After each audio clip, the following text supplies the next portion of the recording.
Okay, it's 5 p.m. and we will call the meeting of the Porterville City Council to order. Can we have roll call, please? Councilmember Carrillo, Present. Councilmember Stowe, Vice Mayor Flores, Present. Mayor Reyes. Present. Thank you. And now is the time for oral communications. This is the opportunity to address the City Council on the scheduled matter or any other scheduled closed session item. Unless additional time is authorized by the council, all commentary shall be limited to 3 minutes. Do we have anyone that would like to come forward for oral communications? Okay, seeing none in the chamber, is there anyone on Zoom? No, Your Honor. Okay, so we'll move forward to the scheduled item that we have prior to closed session. Thank you, Your Honor, and it is a privilege and pleasure to be able to present this item. This special scheduled matter, which is pursuant to the provisions of Section 16 of the Porterville City Charter. On July 14th, 2021, Mayor Reyes appointed Luana Tate to the office of City Council representing District 1. Councilmember Tate will serve the unexpired term of Councilmember Daniel Peñalosa until the meeting till the seating of a duly elected or appointed successor at the November 2022 general municipal election. As the council is aware, a vacancy on the council was declared on June 8th, 2021, with the resignation of Councilmember Peñalosa. On June 15th, 2021, the council took action to direct staff to advertise the vacancy and seek applications from interested individuals with a submission deadline of June 24th, 2021. Eligibility for appointment consisted of residing within the boundaries of District 1 and being a registered voter. 4 individuals submitted applications by the stated deadline, including Bill Jones, Edith Levon, Adonis Knuckles, and Luana Tate. At its special meeting on June 29th, the applicants were interviewed, and pursuant to the direction of the council, consideration of the appointment was scheduled for the council's regular meeting of July 6th, 2021.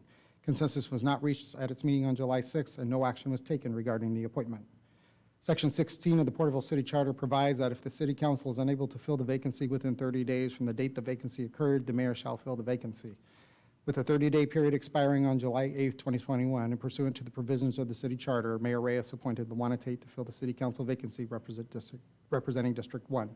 So with that, the recommendation is that Luana Tate be sworn in as a council member representing District 1 for a term to expire upon the seating of a duly elected or appointed successor at the November 22 general municipal election.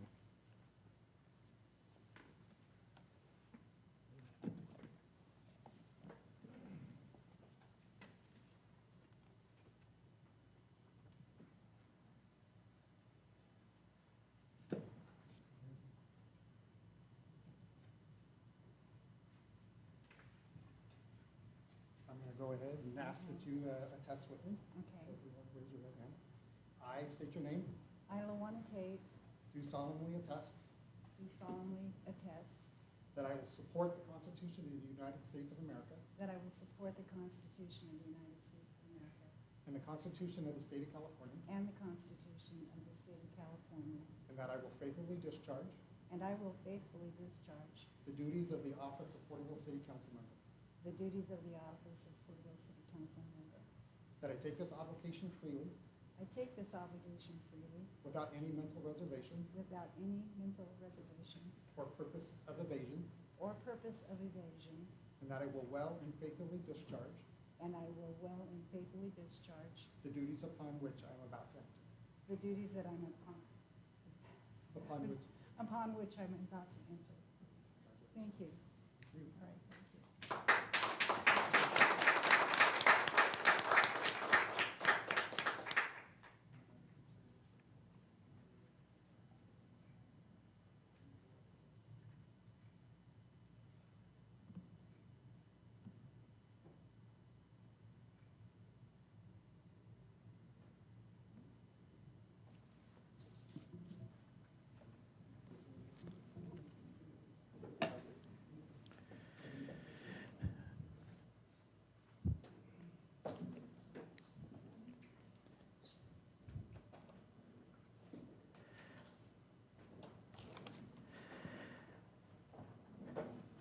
Welcome and congratulations, Councilmember Tate.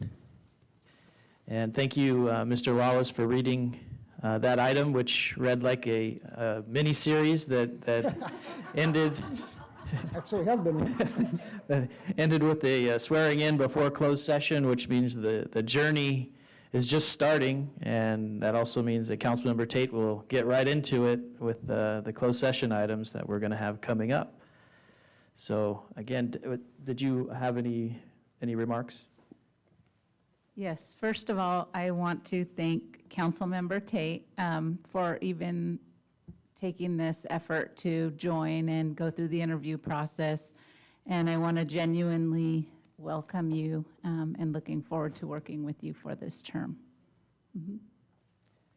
Vice Mayor, did you have any comments? I always do. I want to welcome you to the dais, and I should say council member, but I want to say Luana. It is very different when you sit in the council chambers and once you take the seat, and it will be an experience, but I want to welcome you, and we will see how this year turns out, but I'm sure you will bring a lot to the table. And I also want to welcome you and congratulate you on being chosen and going through the application process, which was a very competitive process. So welcome and look forward to working with you. Did you want to say anything before we move on to the closed session?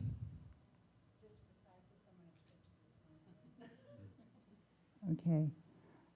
I'd like to thank you all, and I think I said enough during the interview, so I'm just going to listen right now. Thank you so much, and thank you all for coming to see me be sworn in.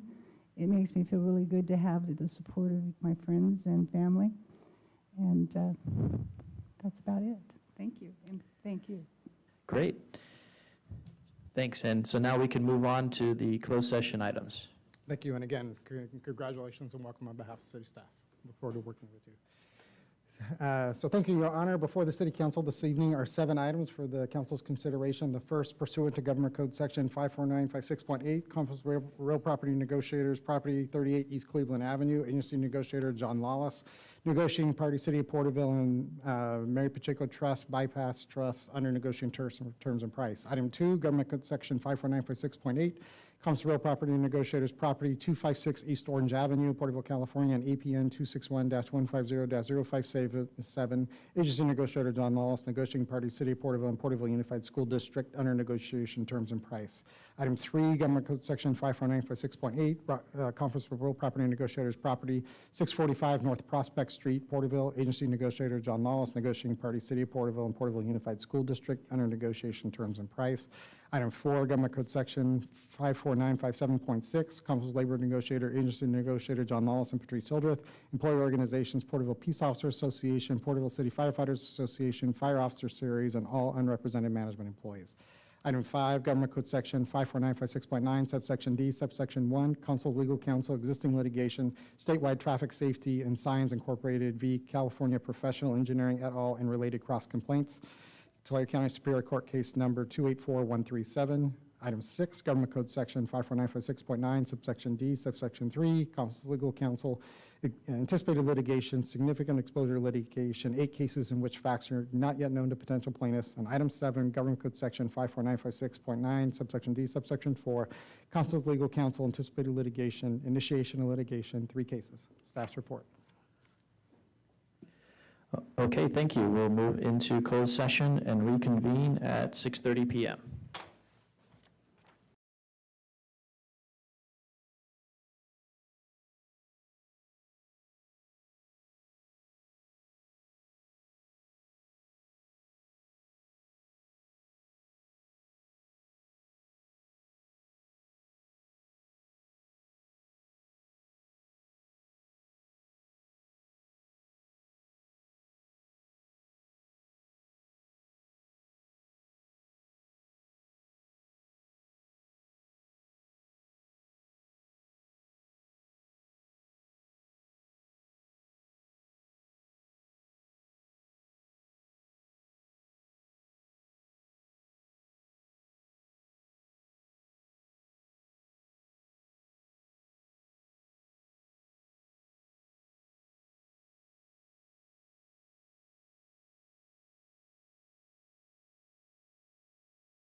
Okay, we'll reconvene from closed session. Are there any items to report?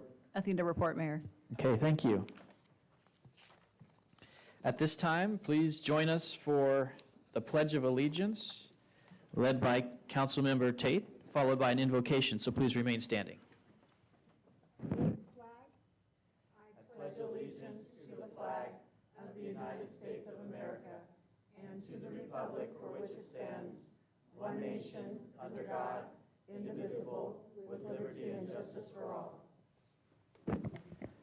Is there anyone who would like to come forward and give an invocation? Please come forward.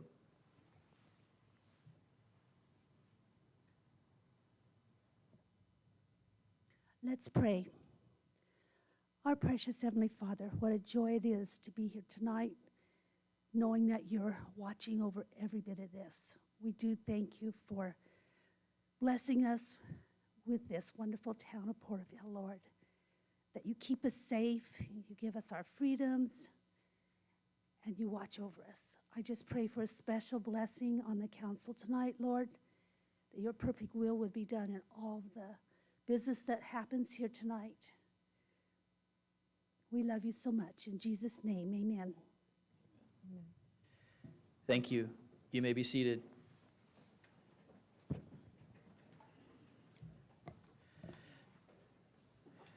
Okay, we have two presentations tonight.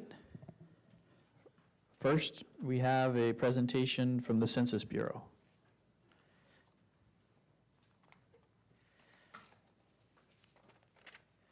Welcome.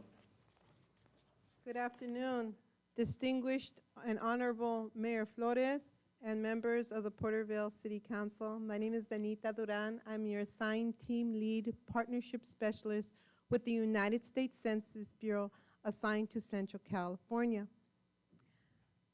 On behalf of the United States Census Bureau, I'd like to share our most updated information regarding the 2020 census resources and count. Also, you have on your desk a handy little notepad, which there will be an important date that I really wish you would jot down. Okay, ready? Measuring America's people, places, and economy. It looks like they're trying to pull up the, Yes, they are. there we go.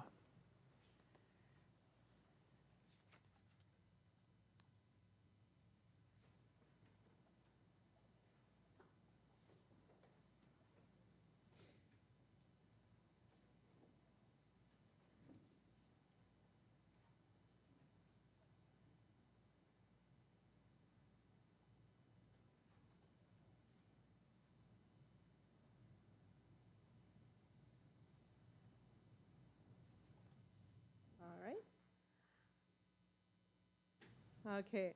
Measuring America's people, places, and economy. Go ahead. As you know, the United States Census Bureau serves as our nation's leading provider of quality data about its people and the economy. We have authority under Title 13 and Title 26 of the U.S. Constitution, of the Code.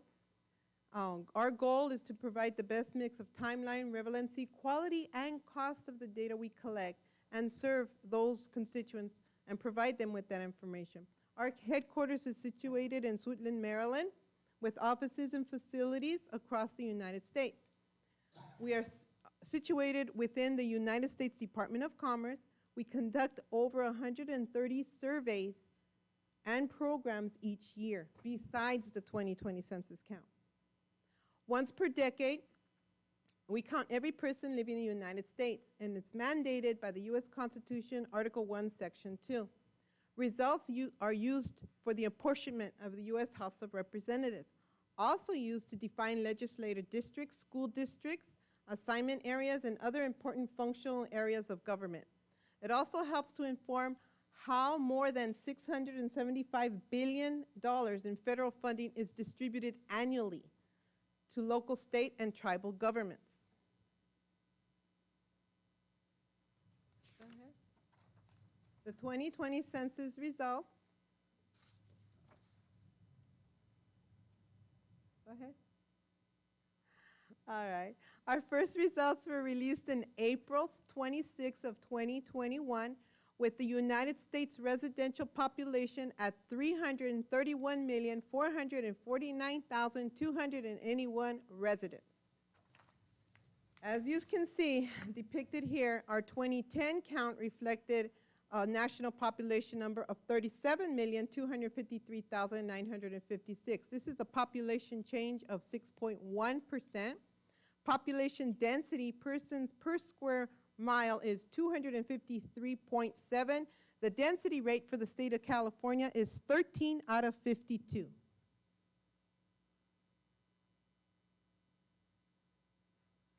Two houses in Congress, U.S. House of Representatives and the Senate, established in 1787. There's 435 seats in the U.S. House of Rep. We gained through the population count. Texas gained 2 seats, Florida 1 seat, North Carolina 1, Colorado 1, Montana and Oregon both gained 1 seat.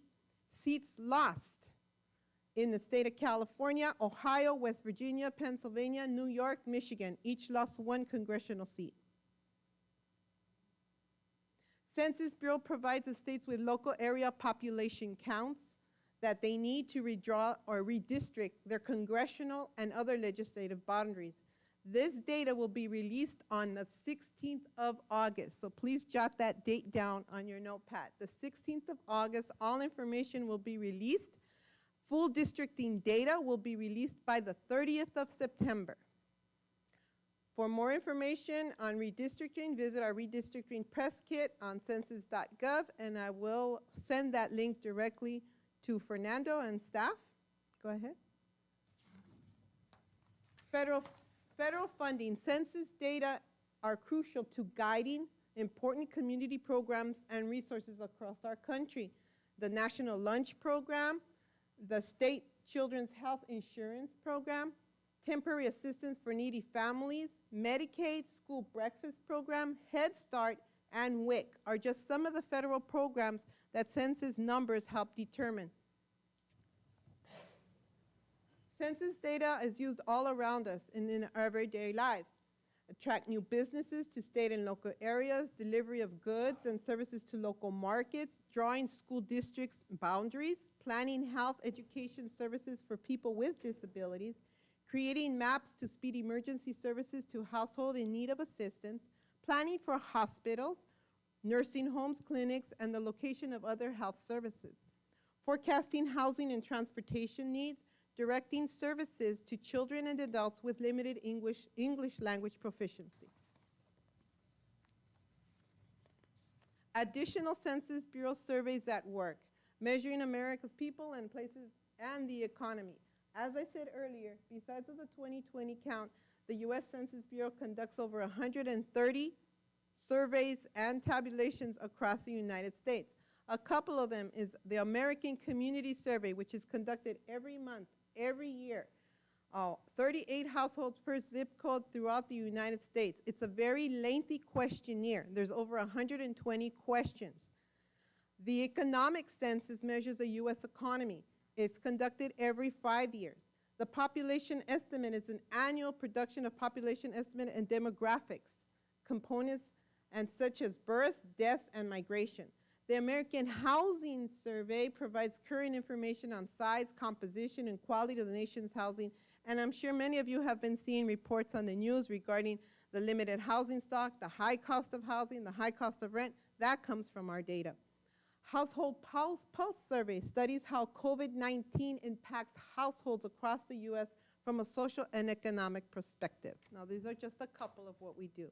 A program that we work in partnership and engaging resources and activities in education from K to 12 is known as Statistics in Schools.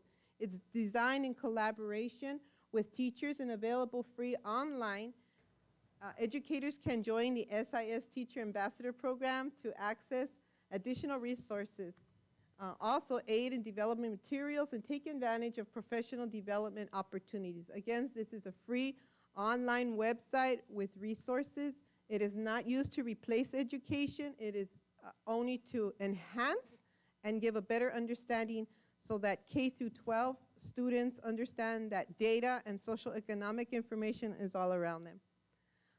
Census Bureau resources. Now, there is a division within the Census Bureau known as census.gov, Census Quick Facts, Census Data, Census Academy, AskCensus.gov, and COVID-19 census.gov. We have these resources readily available to the public, to all nonprofit entities, county and state officials. We also have been implementing the 2021 Data Summit series. These are designed webinars, free to the public, presents a high-level overview of several data products. They're recorded. What we do, these are webinars.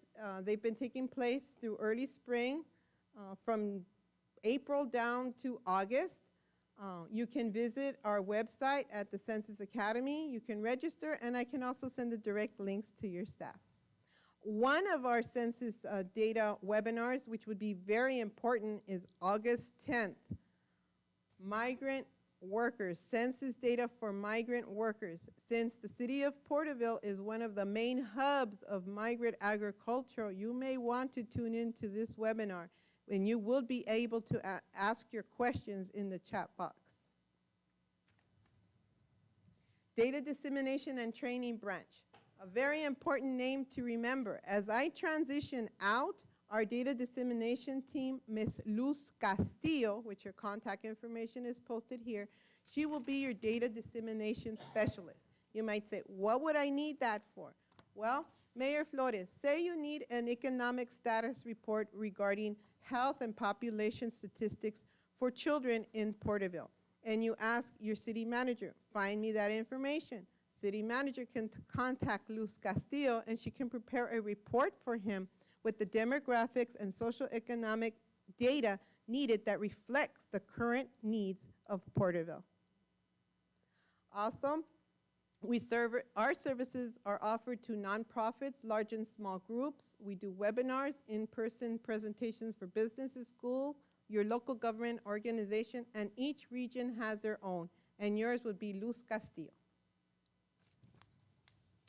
We ask that you stay connected with us, sign up for our emails at census.gov, reach out to me, your partnership specialist, or your data dissemination specialist.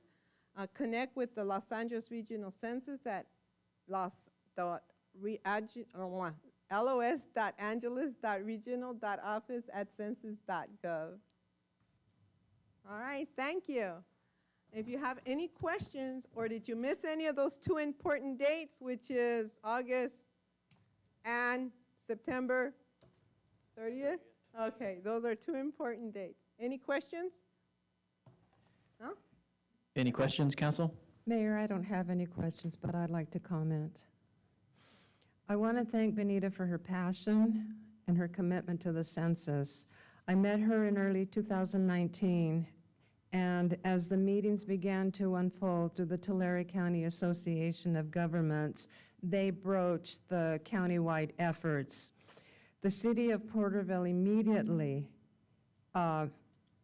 went in on and became very supportive of the census, because it was the importance of bringing the several agencies to help and assist was something that it was so important.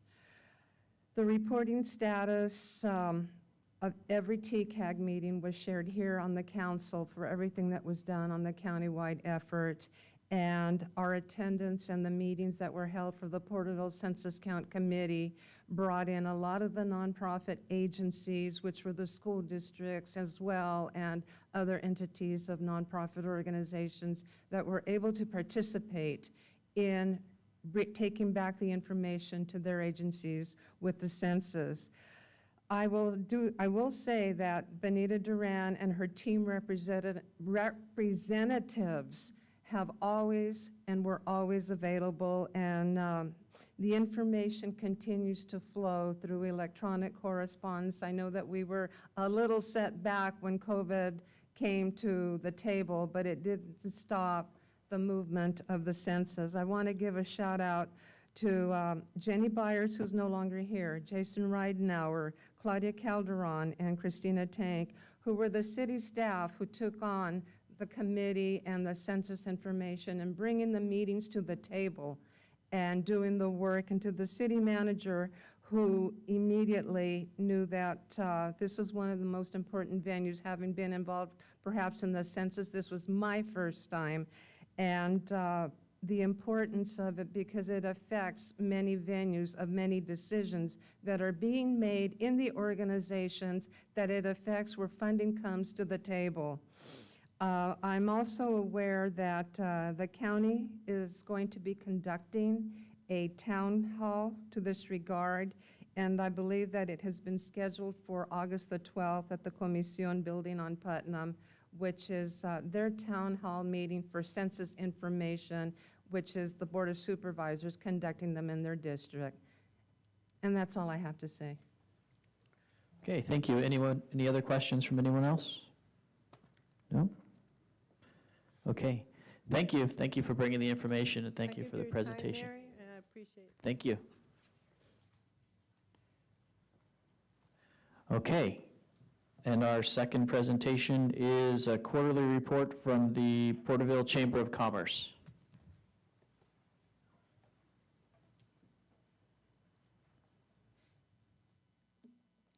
Good evening, Honorable Mayor and council members. My name is Christina Clausen. I am with the Porterville Chamber of Commerce. I am currently running the office solo in light of Jessica's resignation, which I will cover in my presentation today. Next slide. To begin, you have our board of directors. As you can see at the bottom of the slide, we do have 4 vacancies. Our board is actively looking to fill those, whether it be new members who are interested in serving on the board or current members. Next slide. As I mentioned, Jessica did offer her resignation early June, and I'll take this moment to read her letter to our members. To our members, I have struggled greatly for the past few weeks on how to address my departure with our community and business partners. This decision has not come lightly, and it is with great sadness that I have offered my resignation to the Porterville Chamber Board of Directors. I have worked in and loved this community for most of my life. Unfortunately, this past year has been exponentially hard on my family and I. Our youngest son, Carson, was diagnosed with cystic fibrosis shortly after his birth, and a multitude of hospital stays and medical visits have followed. My husband and I have decided to move to Oklahoma, where we will have more support, and I will be able to spend more time at home with my family. I have enjoyed getting to know our members immensely, and Porterville will always be near and dear to my heart. At this time, our membership experience coordinator, Christina Clausen, will be running the office until a new CEO has been named by our board of directors. Please feel free to reach out if you have any questions or concerns. I am thankful for my time here at the chamber and will cherish the people and experiences that I have gained. Thank you. So we are actively in the hiring process. The board has interviewed candidates and will have their decision by the end of this week. Next slide. So this is a breakdown of our financials of how we have spent the city funds that we receive quarterly. We are actively working on reworking our budget to better show the expenditures that I know in the past was a big concern. So here's a simple breakdown, and we will be working on a more detailed description. Next slide. This is a brief list of our community participation, and as the world comes back to what it used to be post-COVID, we hope to add to this list. The Porterville Flag Day Committee is something that we've been actively participating in, and as of next year, we will be in charge of this committee.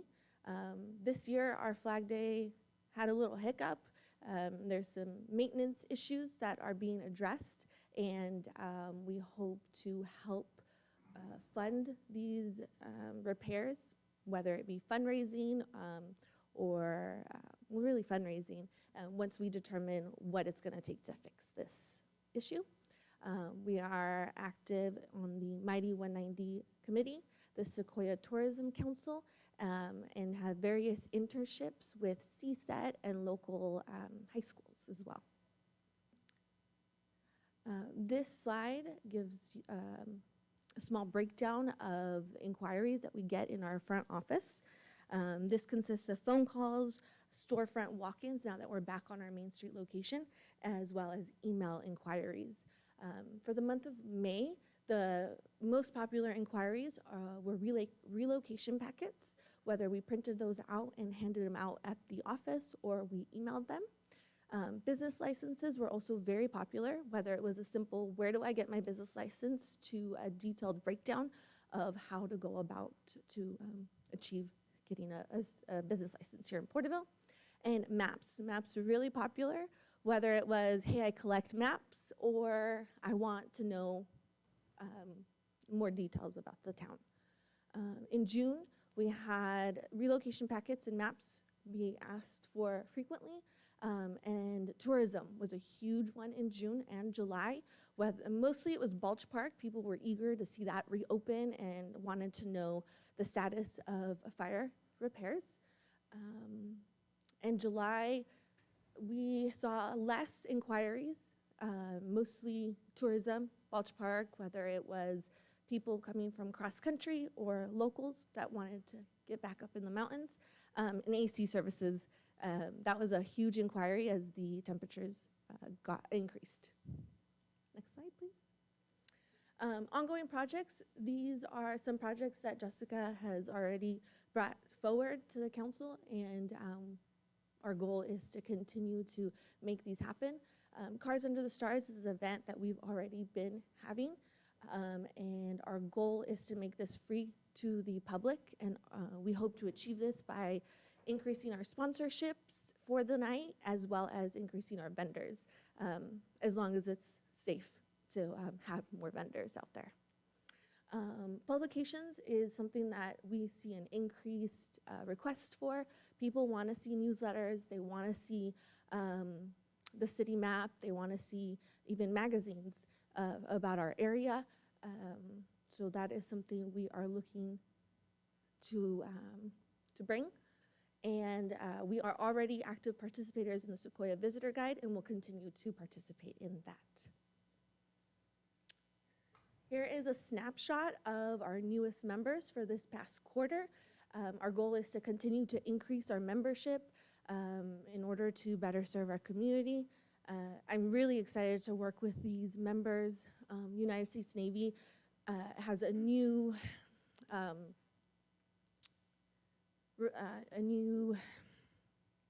leader in the office, and she is actively trying to become part of the community and has already come to me many times with many questions. The Lantern is a business in Springville, which is exciting to be able to incorporate some of the outlying communities. Lavish Salon is a rebranding of a salon already in town, and as well as an expansion. They are now offering nail stations in addition to the other services that they had, employing more cosmetologists.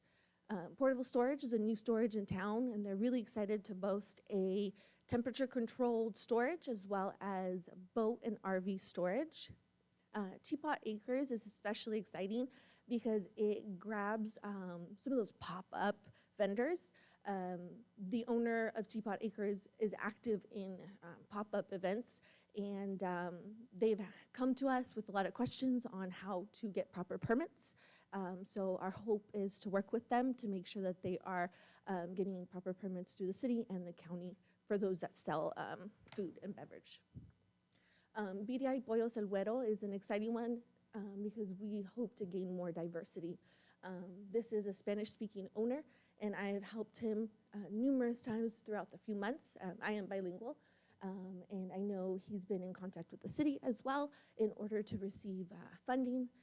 He started his business in the middle of COVID and is pretty successful so far, so that's very exciting. And he's been working with La Poderosa, doing giveaways to the community, so I'm really excited to work with him. Don Vino's is a reacquisition We're happy whenever we can get members back on who previously left the chamber. We actually hosted our July business after hours at John Vino's, and it was really nice to be back out there and networking. Dealer's Choice Inc. Is a Main Street business, which more Main Street businesses we can have on the chamber, the better. If we can work together and better the community, that's the ultimate goal. All Valley Uniform is another Main Street business, family owned. Resban, Teresa and Sal in particular, they are actually our newest tenants on Main Street, so another Main Street business. Kids Mutual Care already had their Olive location as part of the chamber, and now they've added a second location. Superior Limousine are owners that already have a business on the membership, and they're expanding. And Bounty Hunter Emergency Dispatch is our newest member, and I'm still learning about them. But overall, we're very excited to have a growth and hope to see them participate in the community. Next slide. Our ribbon cuttings have been modified because of COVID. We are slowly starting to get more of a crowd out there, but this is a snapshot of our most recent ribbon cuttings. Kids NutriCare had a ribbon cutting for both their locations. Lavish Salon is the salon that rebranded and expanded. Imagine Community Arts Center celebrated an anniversary and a relocation. And 2.0 Coffee celebrated their ribbon cutting and a grand opening. Next slide. This is a small list of what we hope to bring for the next quarter for July, August, and September. These are the events relevant to the community. Of course, we have our membership events that we'll be hosting as well, but we do hope to work on these and make sure we bring them back safely as long as we can abide by current regulations as they change. Fall Friday nights, which will include music on Main, movies in the park, and any other miscellaneous talent that we can bring to our community.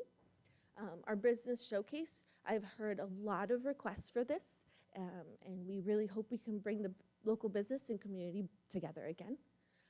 Cars Under the Stars, as we wrap up our summer series, we're beginning to plan a fall series and hope again that we can make this free to the public by adding sponsorships and vendors as long as regulations allow. Lastly, the Art Festival is another one that I've heard a lot of requests for. People are really excited to have food, crafts, exhibits, and performances. So again, as long as we can safely bring it back to our community, we will make the efforts to do so. Thank you again for having us here. I hope to answer any questions that you may have at this time. Sure. Council, start with Councilmember Carrillo. Did you have any questions? No, not right now. Councilmember Tate, did you have any questions? Okay. Vice Mayor? I don't have any questions. I just have comment to this regard, but I will hold that till we meet on Monday with the Chamber Board, and because there are some questions that I have, but I'll bring them up at that time. Okay. Thank you for the presentation and the update, and look forward to hearing about progress in the future. Thank you. Thanks. Okay, that concludes our presentations, and that brings us to oral communications. This is the opportunity to address the council on any matter of interest, whether on the agenda or not. Please address all items not scheduled for public hearing at this time. Unless additional time is authorized by the council, all commentary shall be limited to 3 minutes. Is there anyone who would like to come forward for oral communications? Yes, please come forward. And as you come forward, please state your name and address for the record, please. Evening, council members. My name is Noah Whitaker. I live at 2074 London Circle in Tulare. I'm here before the council today to introduce myself, as I am the newly appointed Homeless Initiative Program Coordinator for the County of Tulare, and I work for the Health and which I oversee. This team includes professionals from across our agency, inclusive of our public health branch, our human services branch, and our behavioral health branch. It's our hope that in using this team in a multidisciplinary approach, we can work with jurisdictions across the entire community to find better strategies to address the homeless situation. As an example of our efforts, we are supportive of the LINK services and do have staff available at the Porterville Welcome Center, which in my opinion is a crown jewel in the city of Porterville, and really sets a standard for other communities to adopt in helping to address these concerns. So it's with a lot of enthusiasm that I come before you today just to simply introduce myself and say that I look forward to an ongoing relationship and strengthening our collaboration together. And in that vein, I'd like to mention that tomorrow is the countywide task force on homelessness meeting at 1:30 p.m., and it is broadcast live through Tulare County Health and Human Services Agency's Facebook page. So thank you, and well met. Thank you. Welcome, Mr. Whitaker, and thank you. Is there anyone else who would like to come forward? Okay, seeing none in the chamber, is there anyone on Zoom who would like to comment?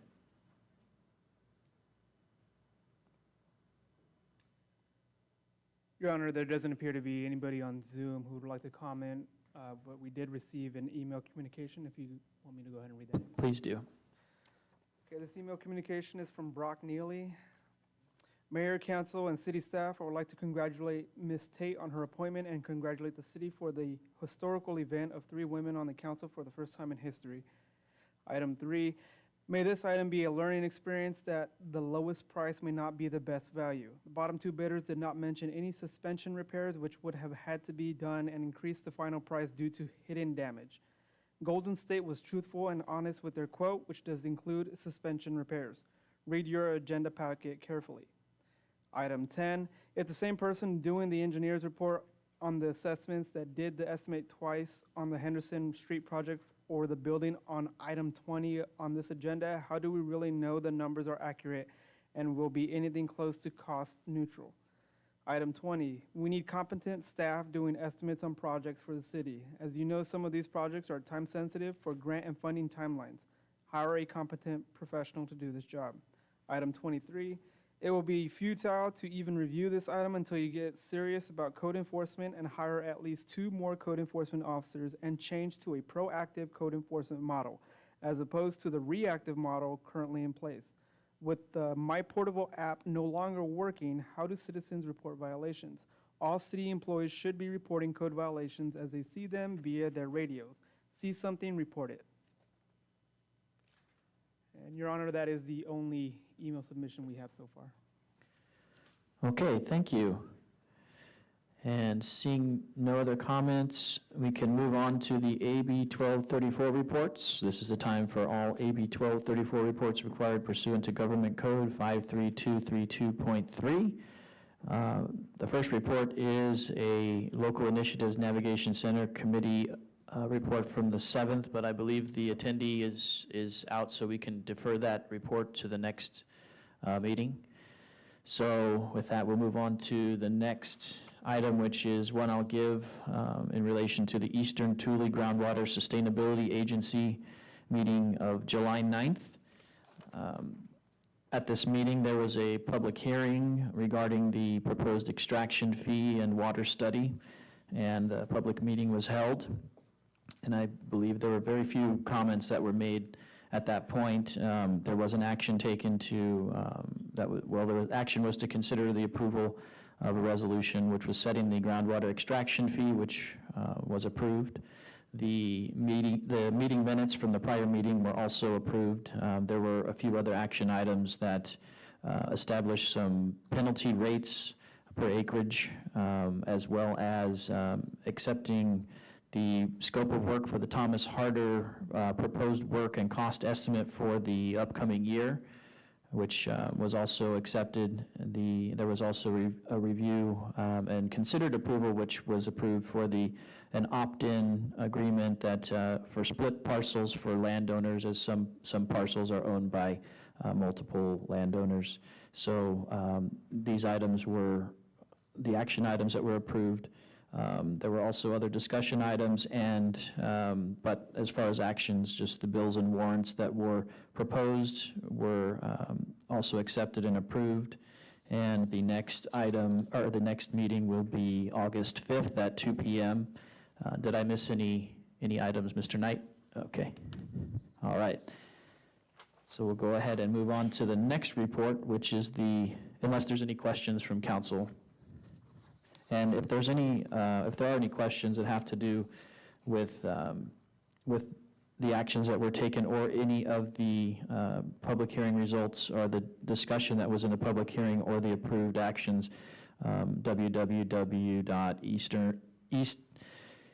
easterntulegsa.com, you can find the items there. That's for the council or anybody that's listening now that wants to find out more of the details. So the next item of her report is the Tulare County Water Commission meeting of July 12th. Thank you, Mayor. The meeting was held on July 12th at the Board of Supervisor chambers. There were no public comments. Mr. Lawless and I attended the meeting in person. There was not a full quorum at the meeting, so it was conducted as informational. The minutes of May 2021 would be carried over. With regard to the drought update, Jessica Gawke from Environmental Health provided an update to well permitting. From January 1 to July the 2nd, 2021, there had been an increase. There was 46 at the end of January, 104 at the end of June. The numbers in 2018 were a total of 540 wells. This is in the county aspect. What she did state was that 438 permits were processed by the department at that time, which have gone, but there were no denials. In 2014 and 2017, there were fewer resources available with regard to household tanks and limited funding, and the rental assistance was not available. With the community of Teviston, who are completely without water, it was shared that they are being provided water at 3,000 gallons a day. There was a miscommunication that was shared at the Water Commission meeting that had to do with the city of Porterville. And according to the information of that misunderstanding, it had to do with city water hauling. It was the haulers. The agreement and the contract for hauling the water had not come to the city or renewed by the agency. Self-help enterprises will continue to provide water to Teviston from central yards and outlying areas. And as I said, I wanted to bring that to the table because that information had not come to us, and it had been put out there with regard that we were not assisting, but we never received the contract or an agreement from the agency. Ms. Snyder of Self-Help Enterprises also shared that Okieville had offered to help Teviston, and what was announced that the community of Tuleville might be having shortages very soon. With the resource conservation investment strategy, there is always something new to be learned. I had no idea what it was until that day.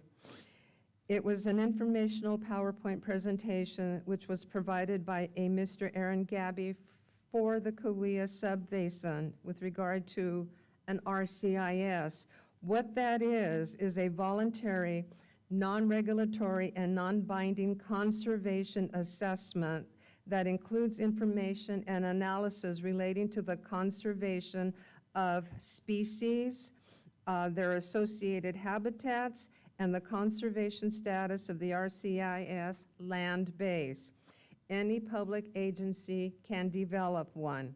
He provided us with an overview regarding that voluntary. It was not binding. It does not regulate land or water. It's designated to streamline mitigation planning for infrastructure. It can be prepared by any public agency through the California Department of Fish and Game, all state. And once approved, he mentioned that there could be credits that could be authorized, that those credits offset infrastructure and other projects. The steering committee is comprised of GSA growers and landowners in Tulare and Kings County.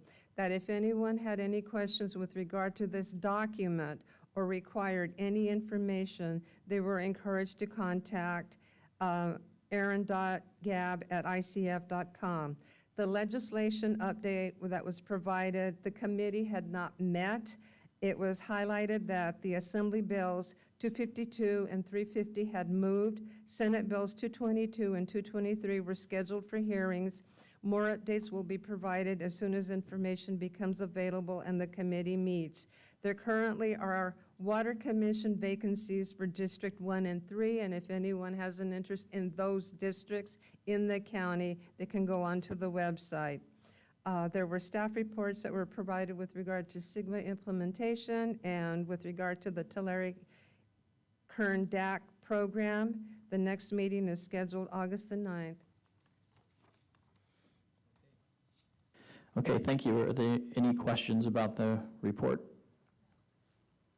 Okay.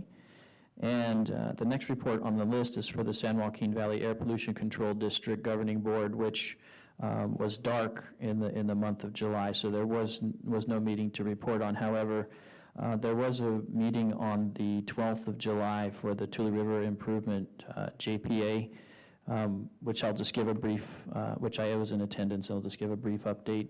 There was an approval of the expenditures that were presented, as well as approving the operating budget, which is the same as the previous year with no expected changes in that budget, as well as the river clearing expenditures. They'll be the same budget as the previous year. There was a report on the expansion project for the Success Reservoir. It looks like the phase 1 of the project will be completed in September, and phase 2, they'll be going out for bid, and the bid should be approved this month. There was also, they did present the fact that there will be a call for funds for participating agencies of $50,000, which will be the only assessment for 2021. There was also a discussion of the wetlands, river, the bird habitat in the wetlands and mitigation with that, which will be less than they had anticipated previously. There was discussion from the federal partners about whether non-federal partners would be more capable or would be able to manage the expenses, keep the expenses down for that management, but the area that they needed to mitigate was much less than they had anticipated as well. Fortunately, the Edison relocation of some power poles was less than they had anticipated for the project, so costs were a little bit lower on that. And I believe that concludes that. There was just some updates, but the primary focus was on the expenditures, the budget, as well as just relaying the call for funds. So that concludes my report. Are there any questions? Okay. And the final report is for the Tulare County Regional Transit Agency. The meeting was just yesterday. Just a few action items. We approved the agreement for legal services with Tulare County. So the county counsel's office will be handling the legal services for the Regional Transit Agency. The employment agreement for the executive director was ratified at the meeting, as well as authorizing the staff to apply for a grant, which is known as the Areas of Persistent Poverty Program. This grant is used to apply funds for planning purposes in the areas that are noted as being persistent to poverty, which are approximately 3/4 of the census tracts within the county. Sorry, I lost that for a second. And that concludes that report from the transit agency. Are there any questions about that report? Okay. And so that concludes the AB 1234 reports, and we can move into the staff reports. Are there any, I know the staff reports have been presented in the packet. Right, happy to answer any questions. I appreciate Chief Lapierre putting together information with regards to recent fireworks detail over the recent Independence Day holiday, as well as your regular monthly water conservation report for the previous month. So happy to answer any questions. Are there any questions from council to staff on any of those items? Okay, seeing none. We will move on to the consent calendar. All consent calendar items are considered routine and will be enacted in one motion. There will be no separate discussion of these matters unless a request is made, in which event the item will be removed from the consent calendar, and all items that are removed from the consent calendar for further discussion will be heard at the end of scheduled matters. Council, how would you like to proceed? Mayor, Yes. if there are no conflicts noted or items to be pulled, I make the motion that we accept items 2 through 13 of the consent calendar. I'll just note that there is just one conflict to note for actually two council members. So for Vice Mayor Flores and for Councilmember Tate on number 11, since they own property in the district, I'd recommend that there be abstentions on both your behalf on that item. Noted abstentions for the both of us on number 11, then Correct. If, just for clarification, so that provides 2 affirmative votes on that action then? Huh? So that provides then only 2? Oh, we will not be able to do it tonight. Thank you for pointing that out. Used to Milt being Correct. via Zoom. He won't be here. So So on why that don't we, one item, make the recommendation that we carry that item over? what's the time frame on it? Can we?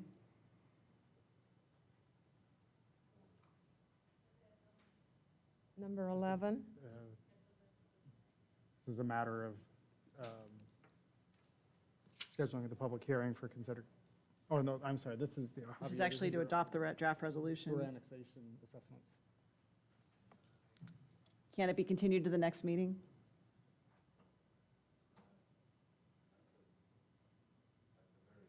Okay, yeah, so I'm going to defer to Maria, who actually rolls this.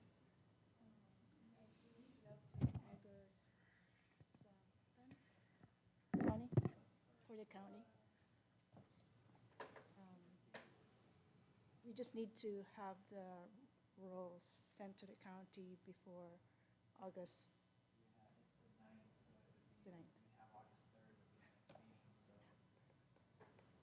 So we have till the 9th to submit. So you could continue this item. We should to- roll it if we can. No, it's approval of the resolution. This is to, Because okay. it's just the resolution to approve it, put it on the rules. So you Yeah. do have the luxury of continuing this to the next meeting. Since we have another meeting, then we really shouldn't invoke the rule of necessity. That's what I'm getting at. So we can carry it over to the next meeting. So you can we'll pull, what I'd recommend is you amend your motion to just pull that item to continue it to the next meeting.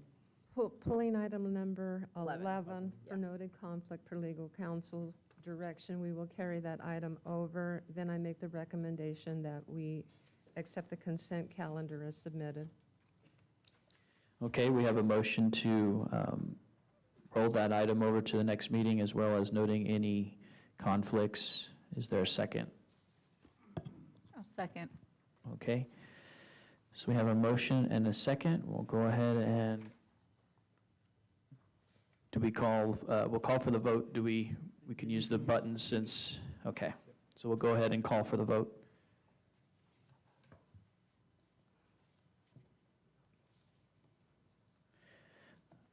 Okay, passes 4-0. Thank you. Thank you, council. We will now move on to the public hearings. We have 2 public hearings scheduled for tonight.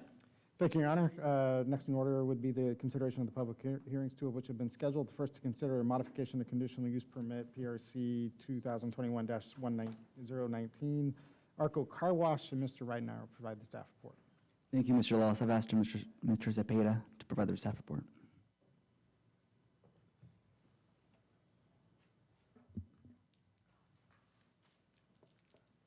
Good evening, Honorable Mayor Reyes, City Council members, and directors. The applicant is requesting approval for modification to a conditional use permit, PRC 2011-024C, to allow the development of a self-service automated car wash facility to be located at 700 South J Street as part of the existing Arco AMPM convenience store and service station. The project is located within the J Street Crossing Shopping Center. The use of the automobile vehicle washing is a permitted use within the CR Retail Center's zone district with approval of a conditional use permit. At its meeting on February 21st, 2012, the City Council approved Resolution Number 2012, Conditional Use Permit PRC 2011-024C, which entitled the development of an AMPM convenience store with alcohol sales, a quick service restaurant, a Arco gasoline station, and an automated car wash facility. The conditional use permit entitled for the self-serve car wash facility became null and void due to the development of the car wash was not undertaken within the 2 years of approval. On May 26, 2021, the Project Review Committee reviewed and deemed the project consistent with the City of Porterville General Plan land use policies and guidelines. The proposed car wash facility complements the existing uses and meets the CR zone district and the development ordinance. On May 26, 2021, the environmental coordinator made a preliminary determination that the project is exempt from the California Environmental Quality Act pursuant to Section 15061B2 of the California Code of Regulation, CEQA guidelines, under the general rule that the project is exempt pursuant to a categorical exemption, 15332 infill development projects. Now, that the recommendation from staff is that the City Council adopt the draft resolution approving the modification number 1 of conditional use permit PRC 2011-024C, subject to the conditions of approval. And staff and the applicant is available for any questions from the council members. Okay, before we open the public hearing, does council have any questions for staff? Okay. No. Okay, thank you. So we will open the public hearing at 7:36 p.m. Is there anyone who would like to come forward and speak on this item during the public hearing? This is Sam Rosalo, the owner of the AMPM, here to answer any questions, Mr. Mayor and council members tonight. Okay, does council have any questions for the applicant? Okay, seeing none at this time. Do we have any others that would like to speak during the public hearing on Zoom? No, Your Honor. Okay. So seeing none, we will close the public hearing at 7:37 p.m. and bring it back to council.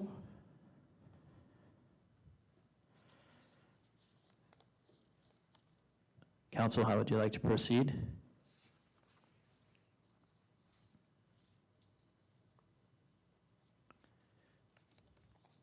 Let's not all jump in at once, huh? I'll make a comment and go with it. I see that this project began back in 2012, and it's to draft the resolution, and the only reason it's being brought back to the council is because the time frame had lapsed, so it's being brought back to us. And it's my understanding that for car washes, Mr. Lawless, that the future ones would have to include recirculation? It has been, it's not a requirement, but has been one that has been utilized by those that have most recently developed. So the last two that have, two, right? The last two in the last 5-6 years have both instituted recycled water operations. Okay, that was my question So with regard to the it's not a- recycling of water. It's not a requirement, but obviously strongly recommended. Okay.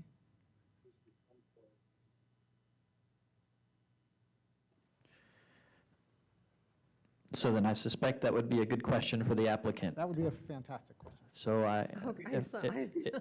Yes, so just so everyone's aware, it will include a reclaim system.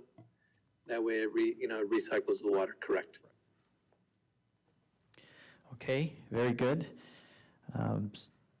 Especially since we all know what the water concerns are here locally. Are there any other questions from council to the applicant or staff, or comment or motions? Well, I don't have any other comment. My question was answered with regard to the recycling of the water. So I will make the motion that we accept staff recommendation that the city adopt the draft resolution approving modification number 1 of the conditional use permit, PRC 2011-024-C, subject to conditions of approval. Okay, we have a motion. Is there a second? I'll second that. Okay, motion and a second. Any further discussion? Okay, we'll go ahead and call for the vote.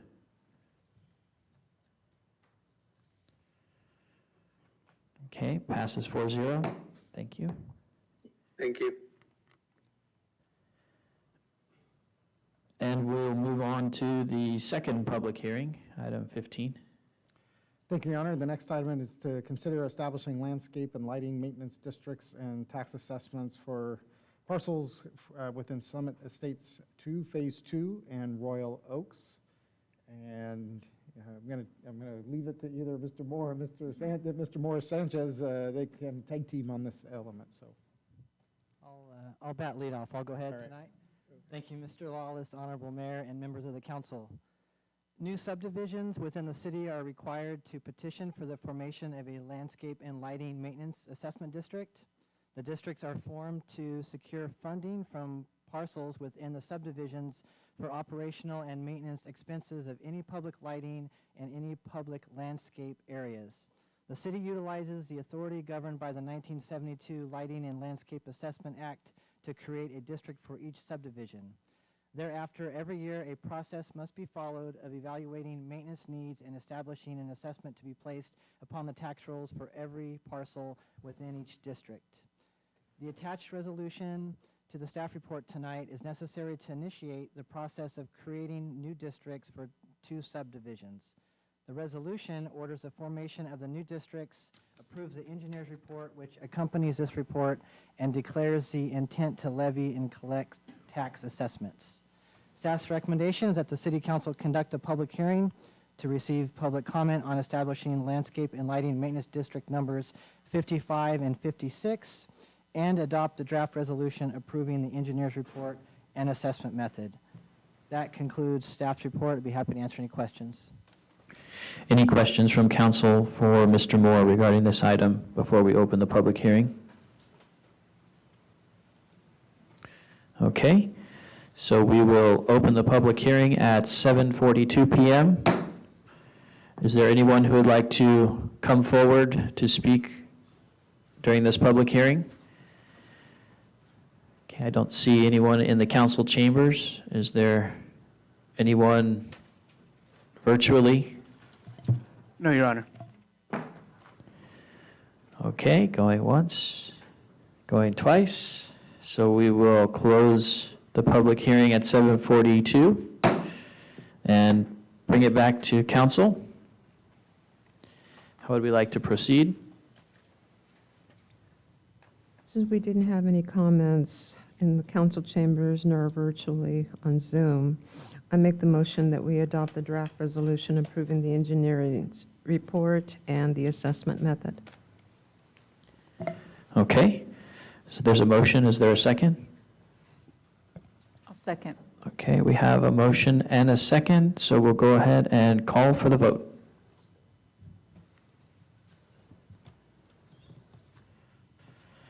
It passes 4-0. Thank you. That brings us to the second readings.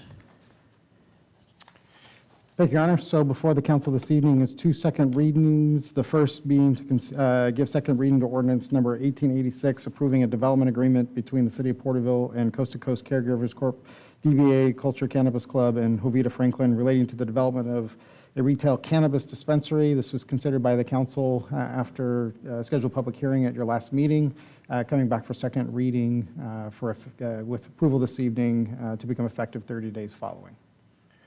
Happy to answer any questions or provide any further assistance as requested by council.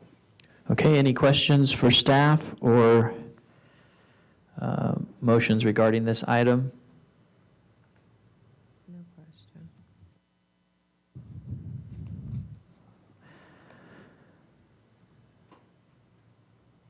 Mayor, I have a question on process. Is that okay? Appropriate right now? Yeah, proceed. So this is the second reading.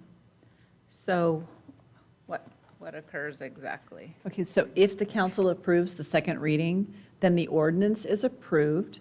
It will take 30 days for it to go into effect, and by virtue of the language in the ordinance, the development agreement is actually executed on the effective, so on that 30th day. So that's when the development agreement can actually be executed, and the regulatory permit can go into effect. So at that point, they're able to, theoretically, they're able to operate as soon as they have their businesses ready to go for operations. So they still have the building permit process, which I know that they are very anxious to begin working on. So that actually can probably become, and I don't know, I don't want to speak for community development, that actually can probably happen a little bit sooner. Yeah, and I believe also to submit proper documentation to the state of California.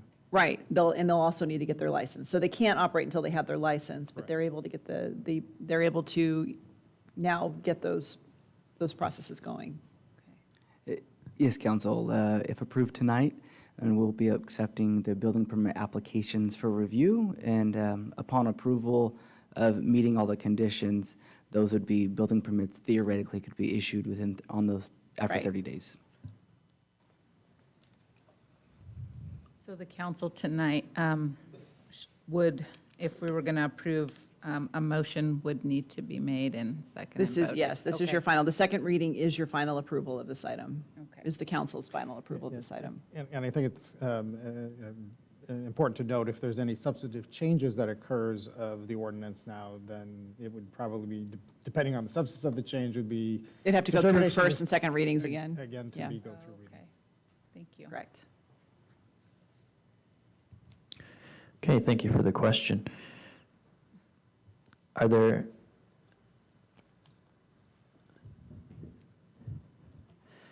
I'm going to try to take a stab at this motion. Okay. I'm going to make a motion to approve the ordinance number 1886, approving a development agreement between the City of Porterville and Coast to Coast Caregivers Corporation, Culture Cannabis Club, and Jovita Franklin relating to the development of a retail cannabis dispensary.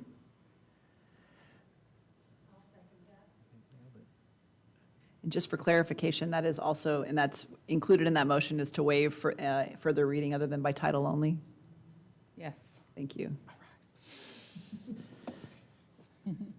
Be here Which you a so while. graciously just read by title only, so you've just saved the city manager having to do that, but.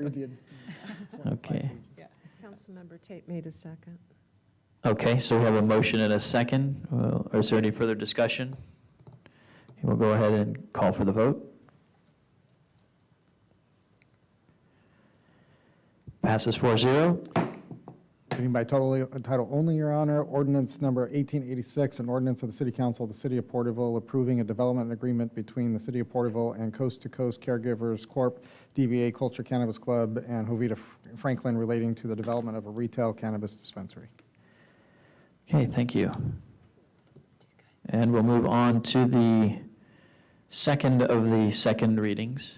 Thank you, Your Honor. This is consideration of giving second reading to ordinance number 1887, which is approving a development agreement between the City of Porterville and Haven Number 7 LLC, similar for a retail cannabis dispensary. Similar to the ordinance before, recommendation be to provide second reading, which would become effective 30 days after, should the council approve. Happy to answer any questions or provide any further assistance as requested.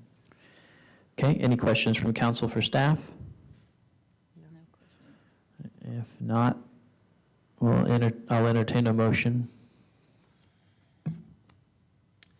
Mayor, I'll make the motion to staff recommendation that the City Council give the second reading to ordinance number 1887, waive further reading, and adopt said ordinance. Okay, we have a motion. Do we have a second? I'll second that. Okay, second by Councilmember Tate. We'll go ahead and call for the vote.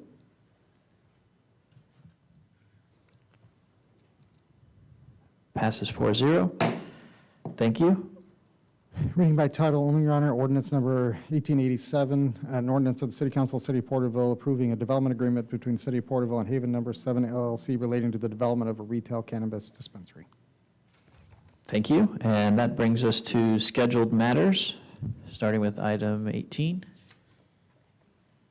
Thank you, Your Honor. We have, I believe, 8 or 9 scheduled matters before the council this evening. The first is to consider approval of a community civic event with the Porterville Chamber of Commerce as a sponsor for the K-Jug Concert Series 2021. First event scheduled for this Thursday, July 22nd, 2021, and a date yet to be determined in August of 2021. You have a community civic event application that was submitted by Porterville Chamber of Commerce requesting approval for use of Centennial Park as a venue for a concert to be held this coming Thursday at 7 p.m. There are 2 artists that have been secured through K-Jug as the event coordinator. I would say it's unfortunate to note that there's been publication of this event, both by K-Jug and the Chamber of Commerce prior to the council considering its approving action of this. In addition to that, there's been subsequent requests of use of Centennial Plaza by K-Jug, use of Centennial Plaza and the conference room within it to serve as a green room for the artists that would be performing, which was not contained in the application packet. So there's been additional requests for that. There was a street closure that was prepared in the application, which has been reviewed by Public Works, City Public Works, Police Department, as well as Fire Department, and there would be recommended changes to that and not having the closure of Main Street from Putnam between Putnam and Cleveland. And I have some diagrams available if that's of interest to the council. So before the council is to consider the community civic event application submitted by the Chamber of Commerce to support the concert for Thursday evening. Okay, and before we get started, just if staff could, for the record, just go over the process and timeline for submission of an application of this type. Well, I would say typically, the community civic event containing your, is it by ordinance, I believe, requires 30-day notice. And from what I'm aware of in this circumstance, the first anybody, K-Jug or anybody else became aware of was July 1st, when the potential opportunity for this concert to happen was first became aware of, was July 1st. This is your first meeting that you've had subsequent to anybody's first knowledge that I'm aware of from July 1st, that you would have had the opportunity to consider this absent the scheduling of a special meeting. The Chamber began the submittal process of the community civic event last Monday, I believe, which was in terms of putting together, submitting the application and the requested information, which has been modified. There was, as it's currently presented, due to COVID, there are restrictions placed upon the contract. My understanding is the contract that KJUG has with the artists, because they're on tour and because of COVID restrictions in terms of interactions with the public, what has typically been part of this experience has been a VIP, meet the artists, take pictures, those sorts of things, which would not be allowed. They actually need to remain separate because of COVID restrictions on that. There are, as is, I would say, again, atypical from previous concerts, proposed concerts, there's not a vendor. Vendors imagined or proposed. There's not a VIP lounge or VIP. I think the only vendor is the Chamber, who would be selling water. And one of the other differences is that the start time has been moved from 6:30 to 7 based on heat, which does potentially make the event run a little bit later into the evening. Certainly probably around the 9 o'clock time frame or later. And that Okay. Council, are there any questions for staff or the applicant, who I believe is in the audience?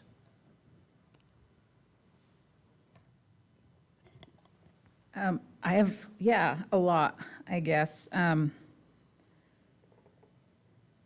Well, there's apparently confusion on the process to do an event of this magnitude and the timeline. So I guess my first question is just basic, is why the late notice or no notice? Because it's going to occur in 2 days. Yes. So the event date proposal was brought to us in July, as City Manager John Wallace mentioned, July 1st. In that week was really my first week alone in the office. And with the recent fire, locating files was a challenge to me. And so it took me some time to navigate the process. And once I did, I reached out to staff here at the city to make sure that I was going through the proper process. I've used it as a learning experience, and we'll be sure to work faster next time. My next question is, there was, you mentioned a contract. Who's the contract between to do this event? There is an agreement between KJUG and Chamber of Commerce.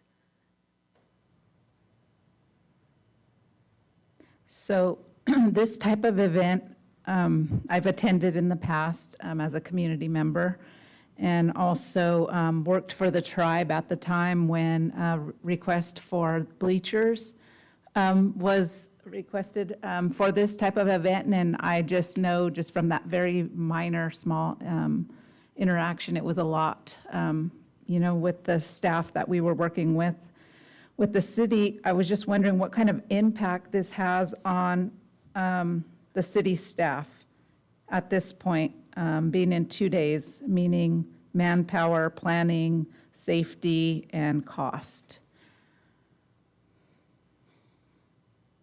That would probably be for our staff, I guess, just to get an idea of that. Well, there are a lot of logistics involved, I would say, in this. And this has typically been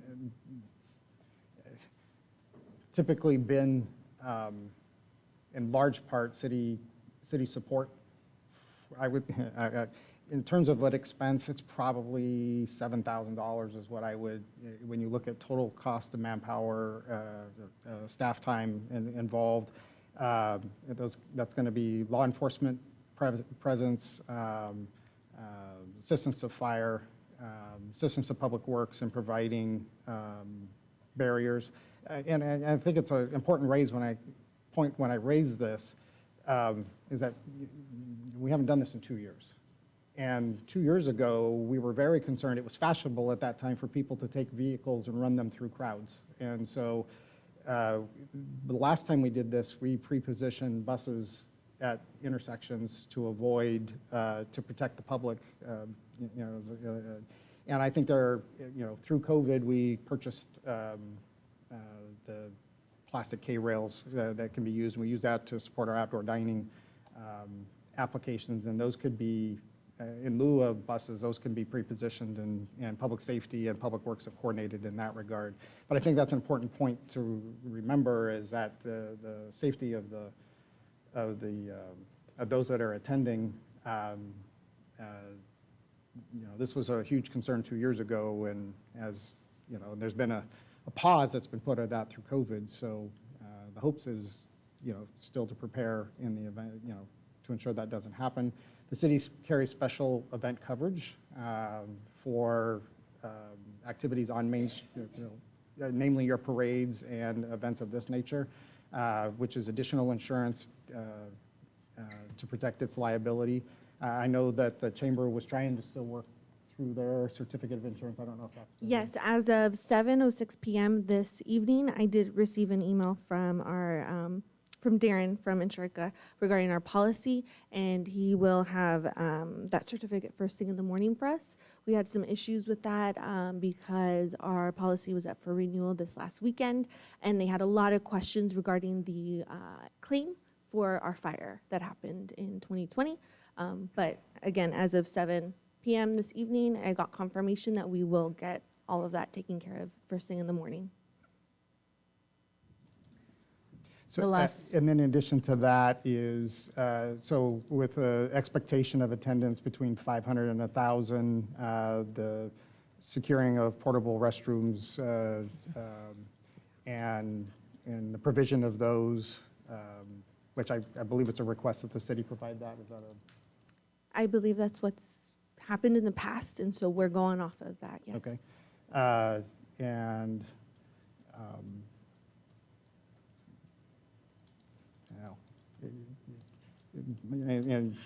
so just a lot of pre-planning that needs to occur on the behalf of staff, which in anticipation of this being considered this tonight, the fortunate thing is that you have people in place that were involved in this 2 years ago, and they, and we've put on larger events.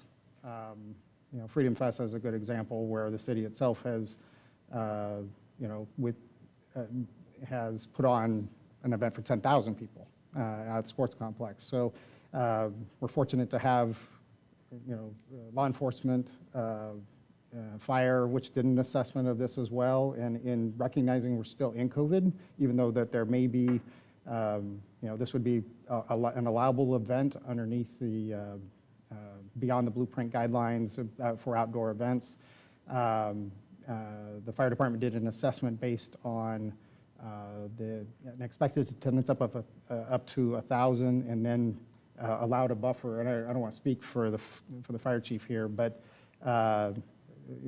to ensure, and actually in a recommended, should the council approve this, that the Centennial Park, closing of Main Street in front of City Hall, and then the closing of Cleveland between Main and the alley, as we call it. And that's been a closure we've done for other events like farmers market and things of that nature, based on a calculation of an expected attendance up to 1,000 and allowing, I think, 15 square feet per participant, which would allow for spacing that there'd be adequate, more than adequate in that, if that were to be the recommended closure.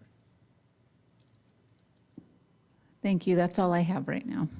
I'm going to appeal to my staff. Is there other, you've got street closures, prepositioning, protection of the public, restroom facilities. A cooling center. Ensuring security for the Centennial Park and preparation of the green room and things of that nature. Some sort of something for a cooling center, so if we have people that are overheated, we can take care of them in that fashion. Wouldn't have to be very large, but I would recommend it. Okay. Councilmember Tate, did you have any questions for staff or the applicant? No, just reservations. Okay. Vice Mayor? I want to thank Councilmember Carrillo for her questions with regard to this. I'm coming in on administrative approach to this regard. This event was posted all over social media by KJUG and the Porterville Chamber. And we're talking about an event for day after tomorrow. As you heard the conversations unfold and the dialogues being presented, this almost appears to be a city function and not a chamber project. And that disappoints me. And it's not to be rude or disrespectful, but bottom line is, I would concern myself, do you have a written contract or an agreement with KJUG? Does the chamber have that in hand for this year? I do, yes. And it seems like there's a last-minute momentum to get the insurance. The only other question I have, and I want to thank Councilmember Tate for the comment with reservation. These agreements that come in and these applications that come in, has your board given you the authority to sign on behalf of the executive director? Yes. Okay.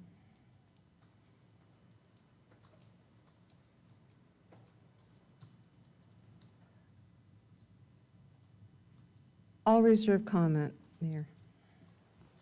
Okay, thank you. I just had a couple of questions for staff in regards to these type of events. Are there other cities or city departments that have undertaken these concerts as a function within our county or the area that KJUG serves, to our knowledge?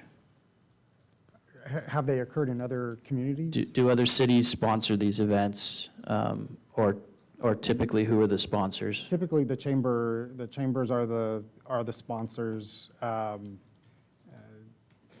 The communities of note has been Visalia in the past, which my understanding is that Visalia is not doing that this year. Hanford is in a process apparently to put together this process. That's through the chamber, but even from comments at KJUG, really the city, and this is, in large part, these concerts rely upon city services to provide, simply because you have the resources available to you. The cost to secure them, if it wasn't the city, would, probably run $7,000 to $10,000. So Hanford apparently is in some process now to have some, and those are the only ones that it does not appear anything in Tulare or Visalia at this time. But in the past, even before this concert series came to Porterville, used to be in Exeter, which at that point, Exeter made a determination that it couldn't financially, because there's my understanding the way this, and I don't know what you ask a question which I don't know all the answers to, which maybe Christina can help provide this. I don't know how much that sponsorship is worth. My speculation, it's probably around $15,000, $10,000 to $15,000. It would be my speculation, because if you look at the number of sponsors, I believe it's somewhere around 2,500 as a sponsor. That part I don't know, because the city's never been engaged, a party to the contract, correct. It's simply been a supporting resource to the activity. Not unlike, however, your other like parades. Significant law enforcement, and and actually, this is a good chance for me to say, with Veterans Day, and when we went into, we haven't dealt with the risk assessment from cars in a parade setting yet, and but we're going to need to, as you know, all things willing, there is a Veterans Parade or Christmas Parade, and we've come through this cycle now, and now we're here about, you know, what does risk assessment look like? You know, I look at Chief Costello, I got to get used to that. Chief Costello, that it's a pretty substantial. This would not nearly be as substantial, but as a parade is an example where the Veterans Day Committee looks to the city for street closures, for public safety participation and security. In this case, it's a smaller, you got a much smaller event, not nearly the 20,000 plus that you would probably have in a parade setting. So, but those are significant contributions. It's a significant part of your community promotions budget, where you put your parades. Maria, what's a parade expenditure? You have the refuse cleanup, trash cleanup. That's a whole nother element of this is the public works not only putting out barricades, but also putting out waste receptacles and then cleaning that up afterwards. So a lot of logistics involved. Okay, thank you. And and noted with the question I had asked previously about the process for the application, I am aware that insurance is required as part of a complete application and preferred as submitted. I am aware that previously for events, the council has accepted insurance after the application is submitted. However, I'm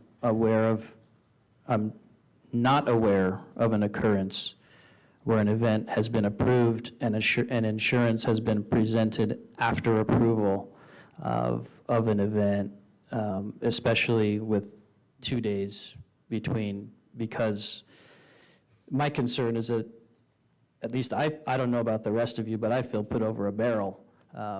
Should we not have the event? Getting word out that it's not happening would be tough. And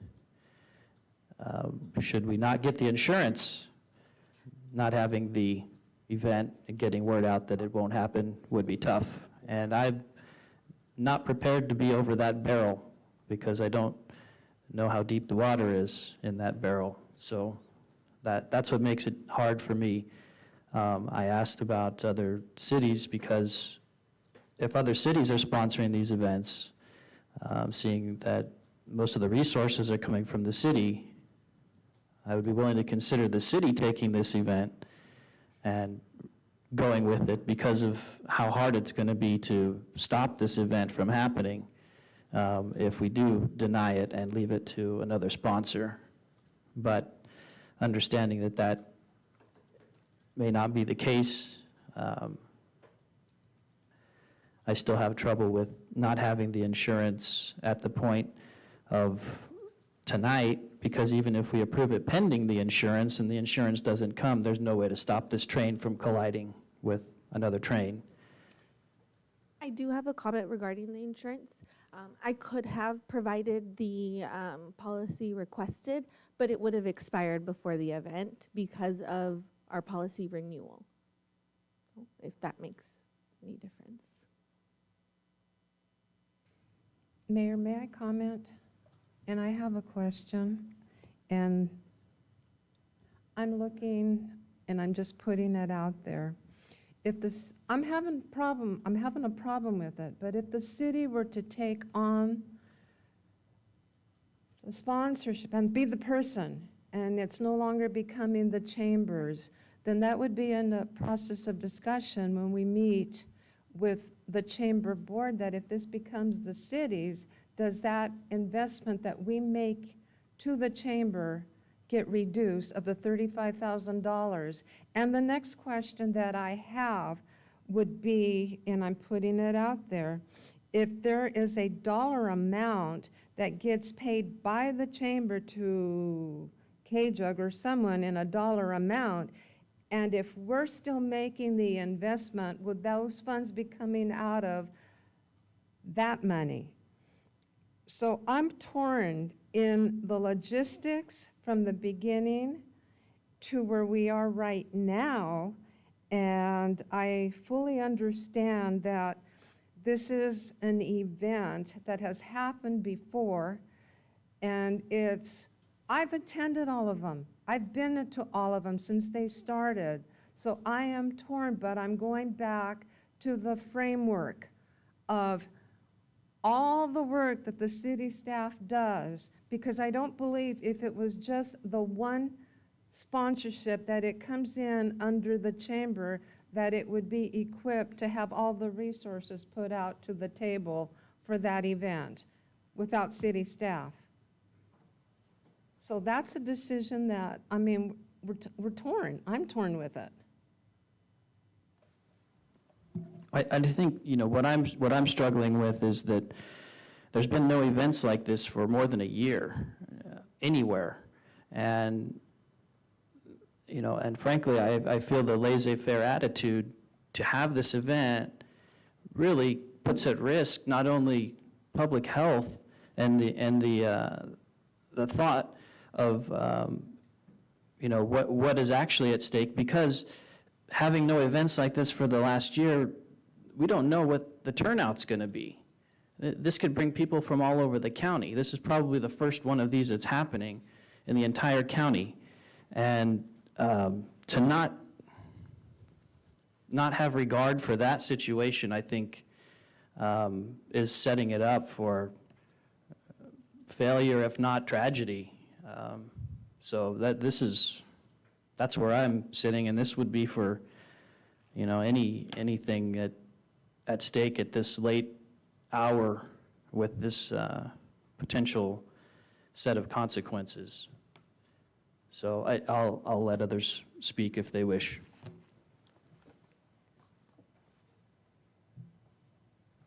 The way that I view this is that we have to establish the risks versus benefits. And it sounds as if the city and the chamber are well aware of the procedures and protocols for getting approval so that we have all of our ducks in a row so that we can, especially considering that we're coming out of a pandemic, essentially seclusion situation. And we're hearing news that there's being reoccurrences. A lot of people are not accepted the vaccination, so on and so forth. And so I believe that the risk of this event outweighs the benefits to the city, even if it disappoints a few people. And that's my opinion about this. And then for us to, in moving forward, to ensure that this kind of an issue doesn't reoccur somehow or another. Thank you. And I'll make it a little more difficult for us. I agree with the safety issues and health issues, absolutely, and I feel like Porterville's done a really good job in trying to take care of our community and keep everyone safe and healthy as possible, follow the state guidelines. When others weren't, we still did that. The way this has been promoted is to the county, so I do feel like there probably will be a lot of families that are looking forward to this. I've been asked numerous times about it. So I feel like the only thing I would feel comfortable with is if I actually think the city taking the lead on this project at this point is the only way that we can absolutely ensure that we took care of all the safety issues as far as public safety and having everything prepared for this size of event. The cooling center, the risk assessment, the restrooms, and the insurance, the street closures, and all the things that it takes. that's the only way that I could see it even being a possibility. And if you'd like, we can quantify for you what those costs are. You asked a question, I had to provide you an estimate because it's, much of these are what I call in kind. Police officers that are going to be assigned are going to be those on shift. We have a specific group that does, they have a nomenclature to them, but the officers that are, they're, what is the issue of the day that they need to be addressing? And so this would be one example of that, but again, but it's a cost because there's other things that they would be typically looking at that day. So, but there is going to be overtime incurred, and it raises the good point, is that I would say with many events there hasn't been, as a parade as an example, where the chamber is one of those sponsors for the Christmas parade as an example. So they're a sponsor, but in the end, there's not a huge money-making venture out of that. This is a money-making venture. This isn't, and I don't know what the number is. I speculate it's somewhere between $10,000 and $15,000, which then is being asked for you as a I don't see City of Porterville anywhere in the publication materials, but in the end, you're throwing in $7,000 of your support. So, but like I said, similar to parade, the question the mayor asked, specific to KJUG, I'm not aware that they do anything specifically with cities, but it isn't to say that they wouldn't. But that also goes back to my point, because I've never had that direct conversation. It's not been an option.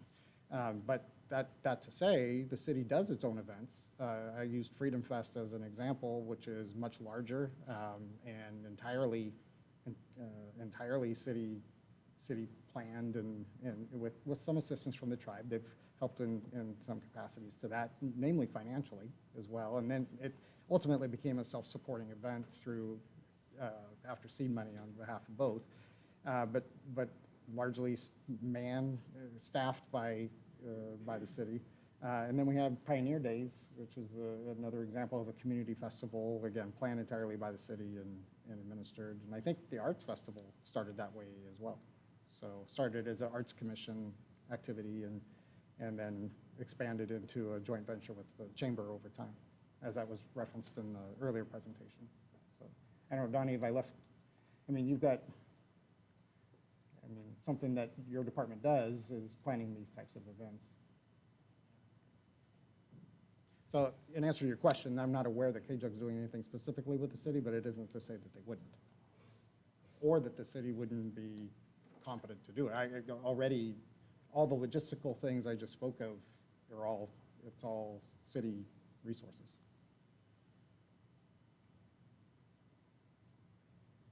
I think, Mayor, the last thing, it's really one workday that the city would have to plan, because the event's Thursday, so they really have tomorrow. But because this is such a difficult, it's a challenge, because we're really asking the staff if that was the route we took, we'd be putting it on the staff. No, I just want to say I'll support council however we think we need to move forward with this at this point. It's a difficult one.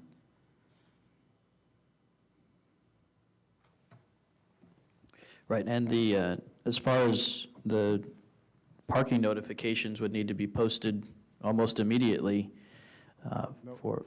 The street, I think it's 5 o'clock is the street closes. So it needs to be up by 5 p.m. tomorrow. Okay. It's 4 p.m. Okay, then by 4 p.m.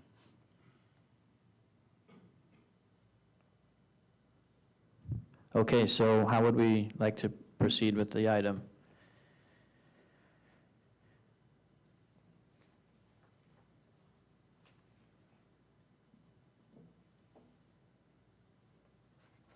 Would anybody like to present a motion?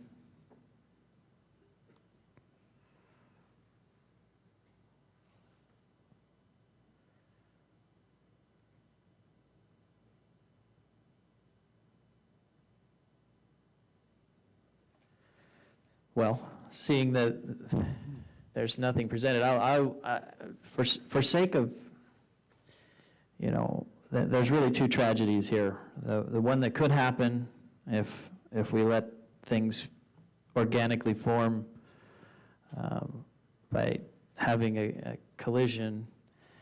But really, the one is that we'll have to, I think the real answer here is to avoid any real collision is that the city is going to have to take this event and move it forward. So with that, I move that that the city undertake the series for this year, contact KJUG, who my assumption is that they would be agreeable, given the late possible cancellation of a contractual obligation they may have with one or more parties. So pending their agreement that we undertake this concert series for this year, noting all expenses, all logistics, and scheduling in expectation of future years and expectations for this project if presented to us by others or if asked to be undertaken by us.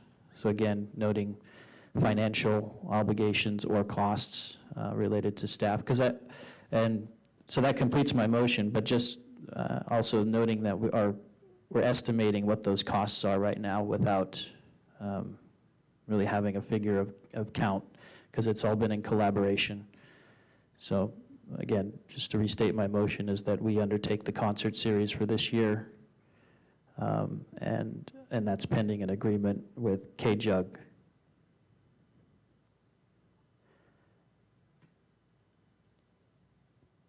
I'll second.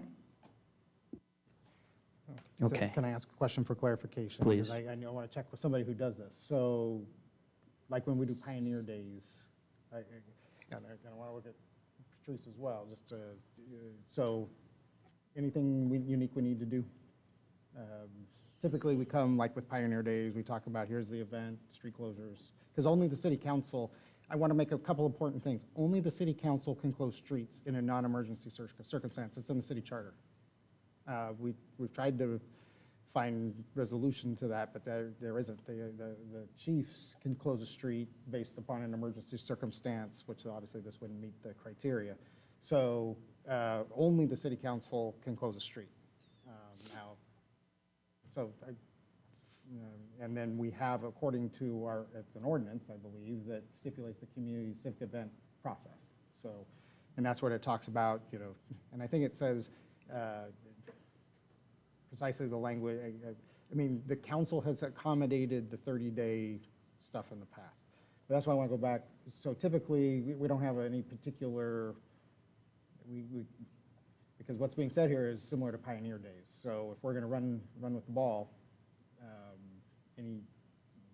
all the logistical and it's items have been. It's just like Freedom Fest. That's what I'm recalculating right now. So I'm just wanting to be sure we're all on the same page. We're ready to go. I mean, the fortune is that we've done it before, and I have great confidence in the staff who, because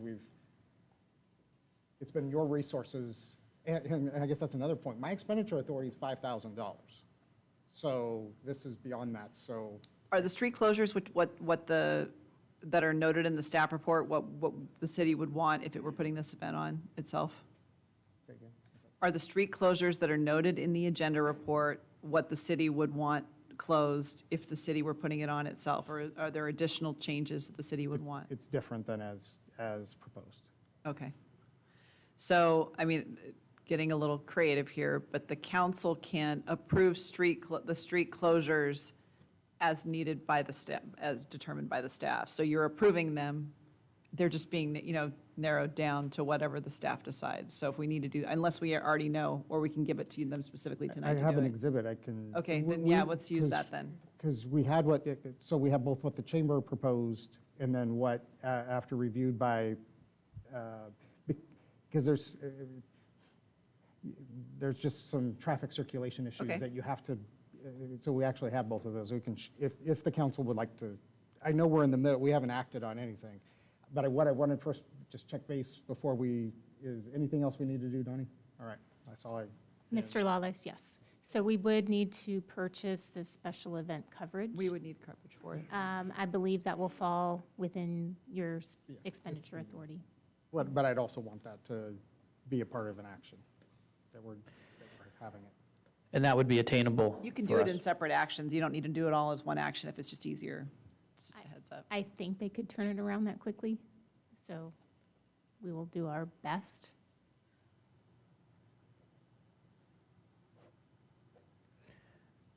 Okay, so even in that sense, it's difficult, it may be difficult for us to achieve. Attachment point is 100,000 per incident? 100,000 for a liability Right. claim. But it's been, is it 3 million or 5 million we've secured? What's been the additional insurance coverage? Well, if we're talking parades, we'd do an additional 2 million for each parade. Okay, so for legal counsel, the motion that I had presented, we could approve, or we could amend with the. Here's what I'd recommend. I mean, I think it's good to know these things going into the motion, but you can go ahead and make the motion to just, and see if the council's going to vote to have the city do this. Once you determine that, then we can decide what other motions are needed with regard to street closures and any additional authorizations that are needed. Okay. So then we'll proceed with the motion I presented to see if we will go forward with the other items that may need to be approved. Okay. You got a second on that one, huh? And so there was a motion and a second. Okay. Okay. So we'll go ahead and call for the vote.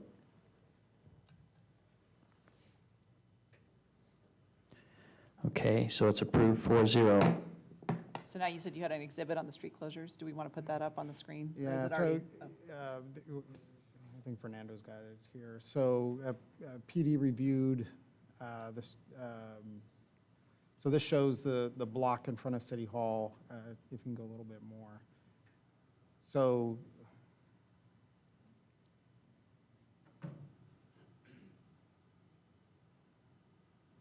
that's good right there.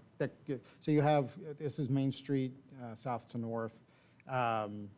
With what you see is the barricades that would be pre-positioned, as well as traffic with a unit in that northeast corner. And then the closure of Main Street in front of City Hall, allowing for traffic and circulation. And again, and then showing the closing of Cleveland. I said the alley actually would be to 2nd Street. I misspoke there. Cleveland at Main.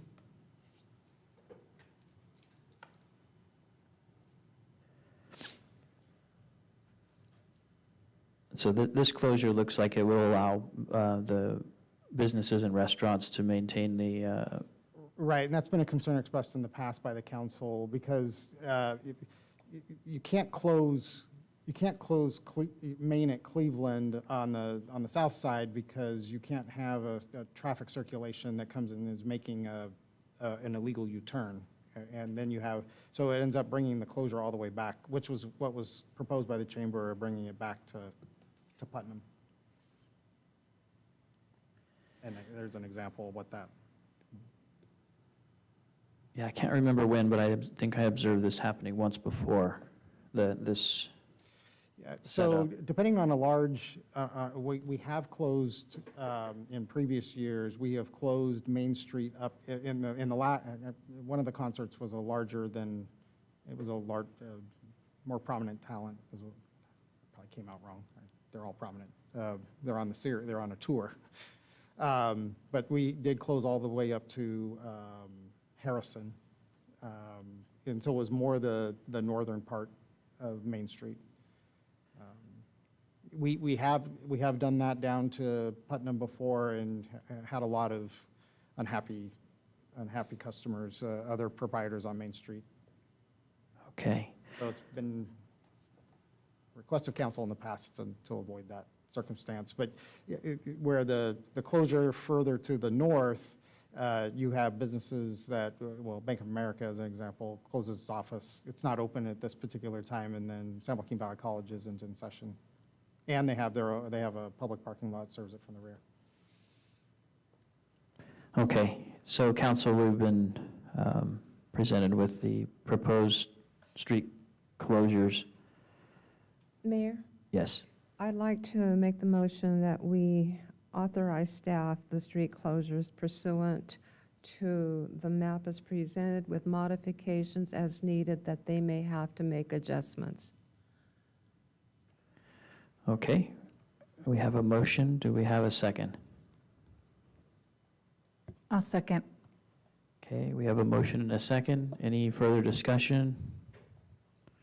Okay, we'll go ahead and call for the vote.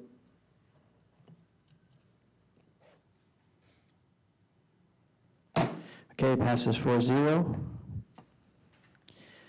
All right, Any other, I don't think there's any other council action because the other thing is within your authority, correct? Yeah, we're good then.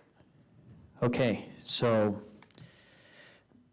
this has been the action of the city council, so we'll be engaging K-Jug regarding the concert, and the good news is the show will go on, and I think the one other question is too, that the only, there had been a proposed vendor, which would be the chamber. I don't know the interest in the participation or the participation in vending, or if that requires an additional action of the council. I guess I could ask the previous occupant, or applicant if, Typically, so we ensure business license, we don't specifically request approval of the council for vendors other than to make sure that they, similar to what you even presented in a normal I say normally, you don't have the entire list of vendors, but to ensure that they're appropriately licensed. And but given the environment, anything beyond water would be ill-advised. In fact, in my conversations with the fire chief, you probably want to have cooling stations and things like that.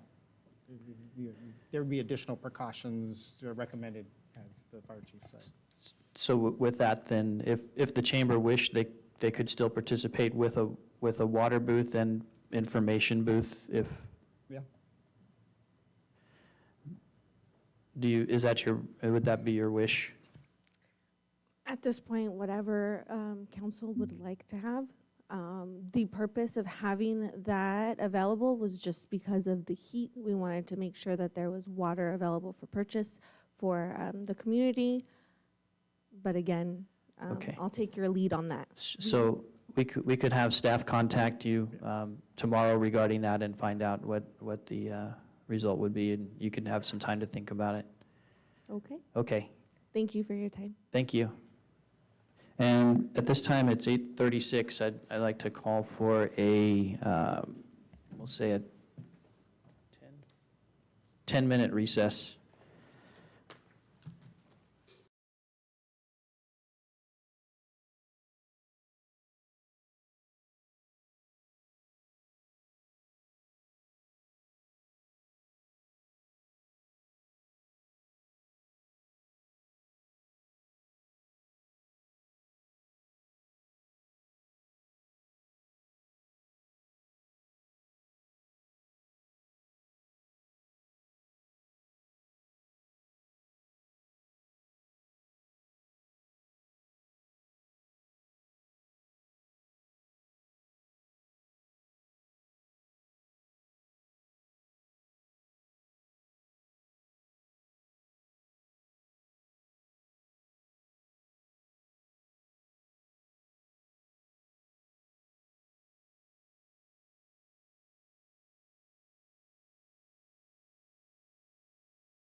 did the last one. You gonna do this one?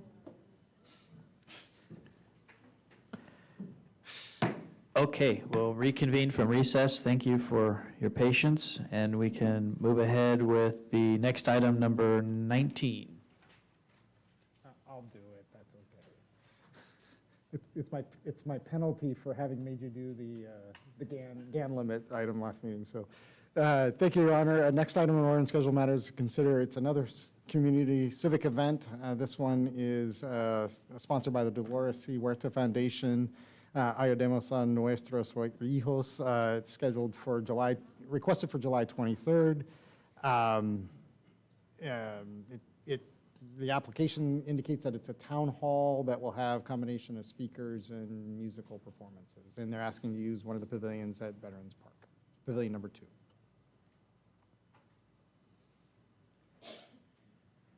Okay, council, any questions for staff regarding this item? Councilmember Carrillo, any questions? Yeah. Okay. What's the translation of the name of the event?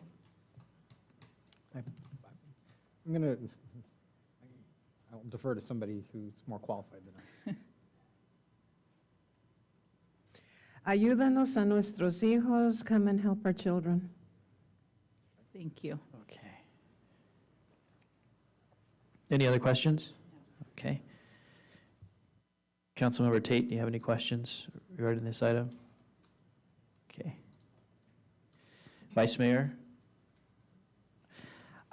The only question I had was that it's not definitive because since it's a public park, the only definitive location is Pavilion 2, which is a fairly defined location.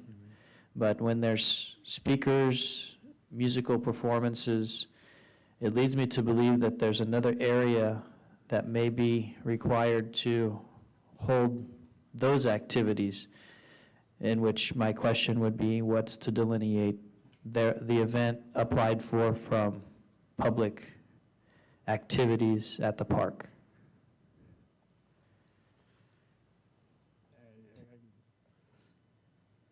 We don't have any, there's no information provided that talks about how many people are planned to be there.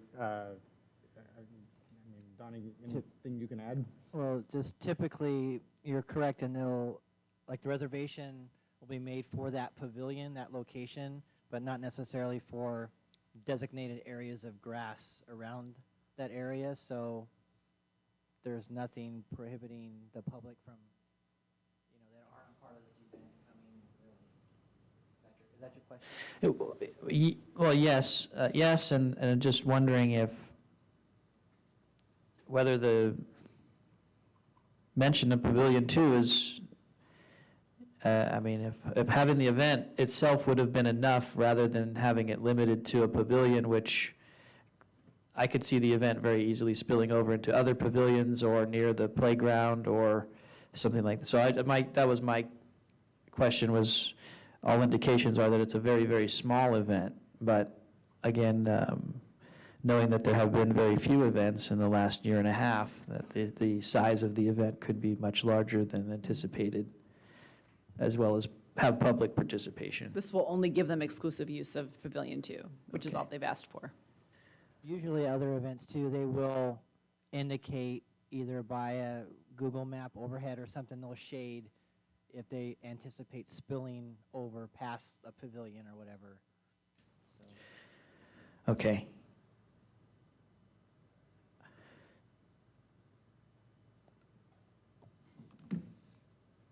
Where are we? Okay, so, and I saw that the inclusion of the insurance was there, the amplifier permit. So I'd move that we approve this event, but that staff contact the event holder to offer some information regarding what the parameters of space or the anticipated spread of the event might be, just for coordination purposes, That way, because I know previously the council had invested in money for a soccer field or whatnot, and just understanding that there's other activities there. So that would be my motion to accept the event with communication. Yeah, can I ask that parks kind of do that, because it is within a park, and make sure that they're not interfering with other reservations or that? Okay, so that's my motion. I'll second. Okay, any further discussion? I just want to comment, and I could understand, because as we're looking at, of course, the name of the event, and it specifies it's a town hall, and they're only asking for the pavilion and under other tables and chairs if available. So if the clarification of that event, and if they have to go over that, would be helpful. So that's all I have to say. Okay, so we'll go ahead and call for the vote.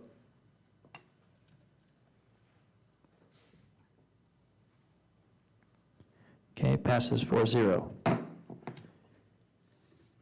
Thank you, and we'll move on to the next item. Thank you, Your Honor. Next scheduled matter is to consider bid results for the Public Safety Building Storage Project, and Mr. Sanchez is going to provide that staff report. Thank you, Mr. Lawless. Excuse me. On July 14th, we received 2 bids for the Public Safety Building Storage Project. The project consists of a 636 square foot metal storage building addition to the Public Safety Building. Our engineer's estimate was $125,000. The bids that came in were $158,000 and $226,683. The low bid from S&B Sons is 26.4% higher than our estimate. Once we add construction contingency and construction management, as well as fire protection design services, it requires a total project cost of $181,300. It's the City Council's policy to reject all bids when the bid exceeds 10% of the engineer's estimate. Although the possibility exists that we could receive favorable bids if re-advertised, staff doesn't believe that would be the case here, just because of continuing cost increases for materials, namely steel. And as something else to add too, when we bid this for the first time back in April 2020, bid at that time came in at $336,000. So we were tasked with redesigning it and reducing the cost, which the cost was reduced. It just was over our estimate because of what the industry cost is experiencing. So with that, the original funding for this project was through Measure I in the amount of $131,500. To fully fund the project, council would need to authorize an additional $49,800 in order to award this project. With that, I'm available for any questions. Okay, thank you. Councilmember Carrillo, did you have any questions? No questions. Okay. Councilmember Tate, did you have any questions? No. Okay. Vice Mayor? No questions. Okay. And I didn't have any questions, but I'll entertain a motion. Mayor, I'd like to make the motion that we accept staff recommendations as listed under 1 through 5 of the considerations with regard to the award of public safety building storage, the progress payments up to 95%, the 10% contingency to cover the unforeseen costs, the authorization of $2,231 for construction management, and the additional appropriation of $49,800 from Measure I. Okay, we have a motion. Do we have a second? I'll second. Okay, we have a motion and a second, and we'll go ahead and call for the vote. Passes 4-0. Thank you. Next item, please. Thank you, Council. Next item of order is the designation of voting delegate and alternates for League of California Cities Annual Conference. The League is, after not having its event or a virtual event last year, in fact, is again moving forward on, with an in-person league event, which is scheduled for September 22nd through 24th. Reservations have been made for members of council and registration for that conference, and it's been one that the council has annually attended when held. In fact, I think Vice Mayor attended virtually last year, if my memory. I did. Okay. I thought that you had.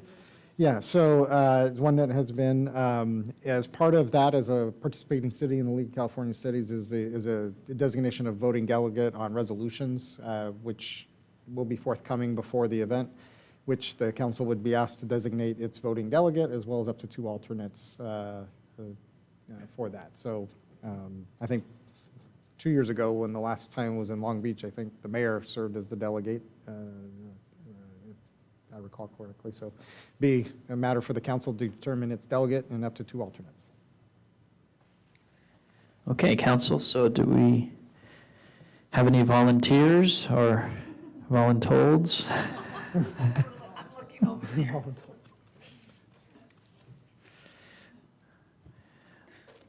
So this is the Friday, right? And I will still be there, and I would be willing to attend. Okay, and they do serve a savory lunch, from what I remember, so that's the upside, and you get to meet colleagues from around the state, which is good. So with that being said, any alternates like to step into the I'll be the third. third alternate?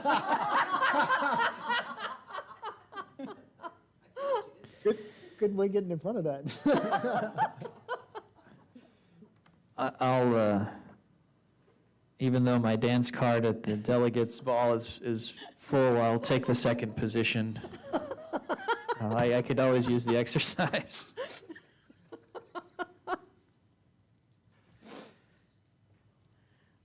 So does that satisfy the? I think so. I don't Okay. think that requires a resolution or anything.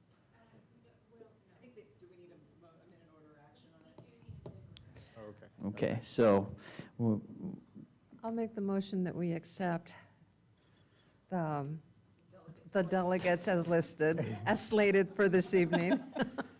okay, is there a second? I will second. Okay, we'll call for the vote.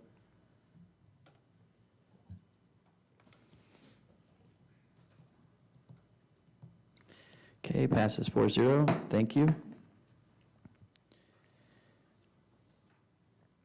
Item 22. Thank you, Your Honor. As is customary after changes of council, which we saw this evening in the swearing in and seating of Councilmember Tate, it would be appropriate to consider any committee or board assignments as a selected council members serve to. We have several vacancies with that Councilmember Peñalosa served to, which would be asking for consideration of some of our ad hoc committees and other assignments if council so is interested, members are interested in serving.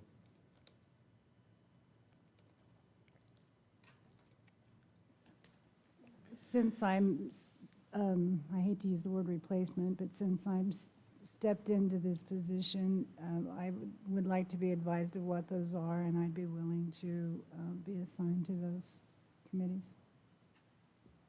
Okay, so I believe the vacancy is, one of the vacancies is with the Cannabis Ad Hoc Committee, and another is also with the Local Initiatives Navigation Center Committee, otherwise known as LINC. And I think, was there a third as an alternate or something? There's the provision of local water services, which was met pretty frequently when we were doing the water bond financing. That was,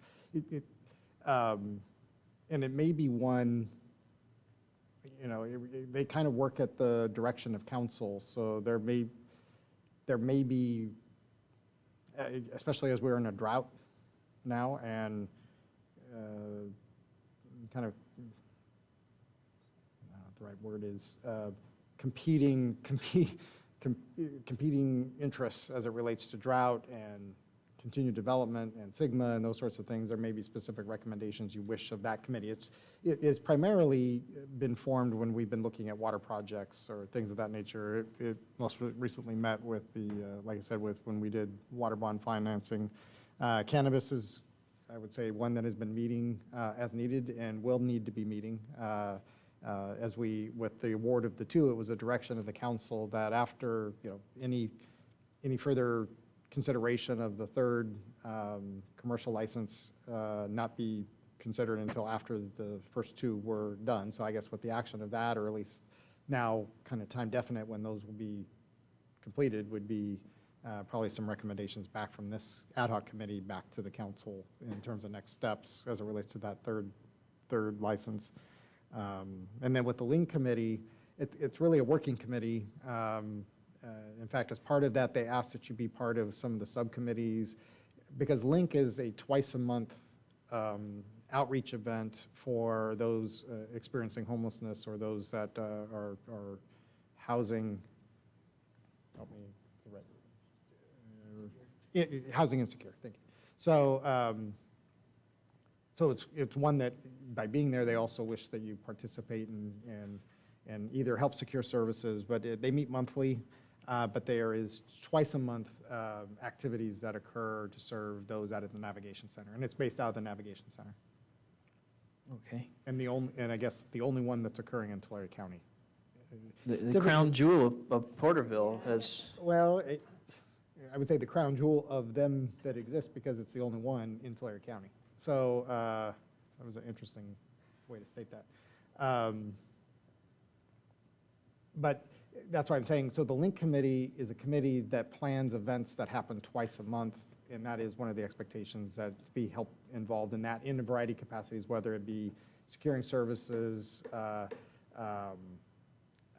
promotions. I mean, there's a number of different, it's a working committee. And city staff is actively involved in it as well. Does that help? Yeah. Okay. Sorry. That's okay. Yeah, I know. I'd be interested in sitting in on those committees. So on all three, you're okay. So is there any other comments or? I don't know if anybody wanted to, change horses. It's part of this either. I don't know.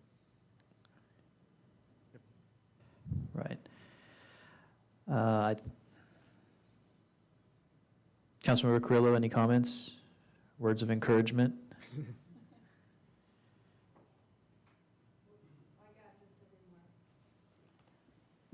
I'm learning this process because I was trying to crowd in on their parade here when we were in the bathroom, trying to get into something that clearly was not my area. So, yeah, thank you.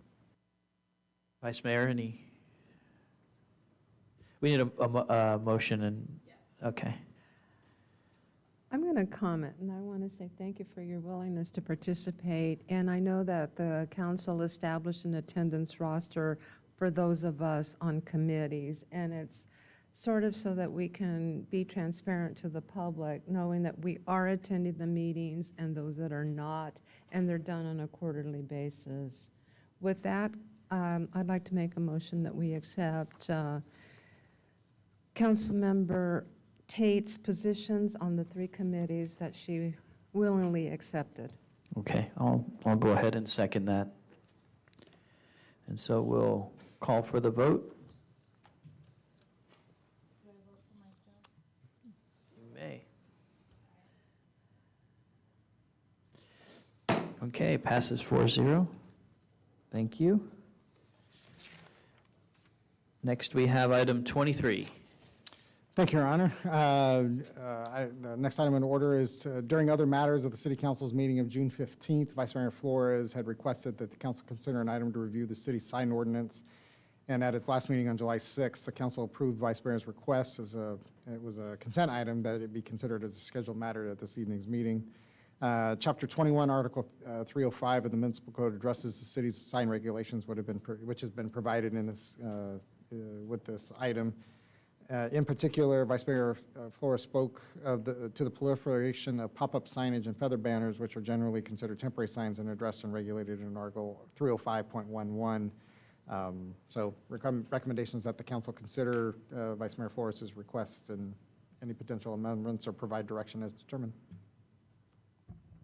Mayor, I'd like to unfold the dialogue. The reason I asked for this to come to the dais is because some of the concerns not only have been expressed by business owners, but by constituents.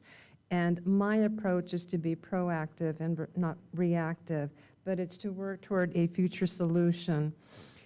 When we talk about beautification efforts, about the Mighty 190 and tourism, I think of shopping venues, restaurants, but I'm also thinking of the arteries to Main Street coming off the 65, for example, off of Olive and off of Henderson. And those concerns would include future projects. I want to thank you for this information because this document is complicated. And when I was looking at what is prohibited and what's, which signage and to the standards and the purpose, I go into the focusing of, you see a lot of the feather banners that have, some of the businesses, I want to compliment them because they do have nice legible signage already as you come in, and all of a sudden you see the feather banners that obstruct some of that signage.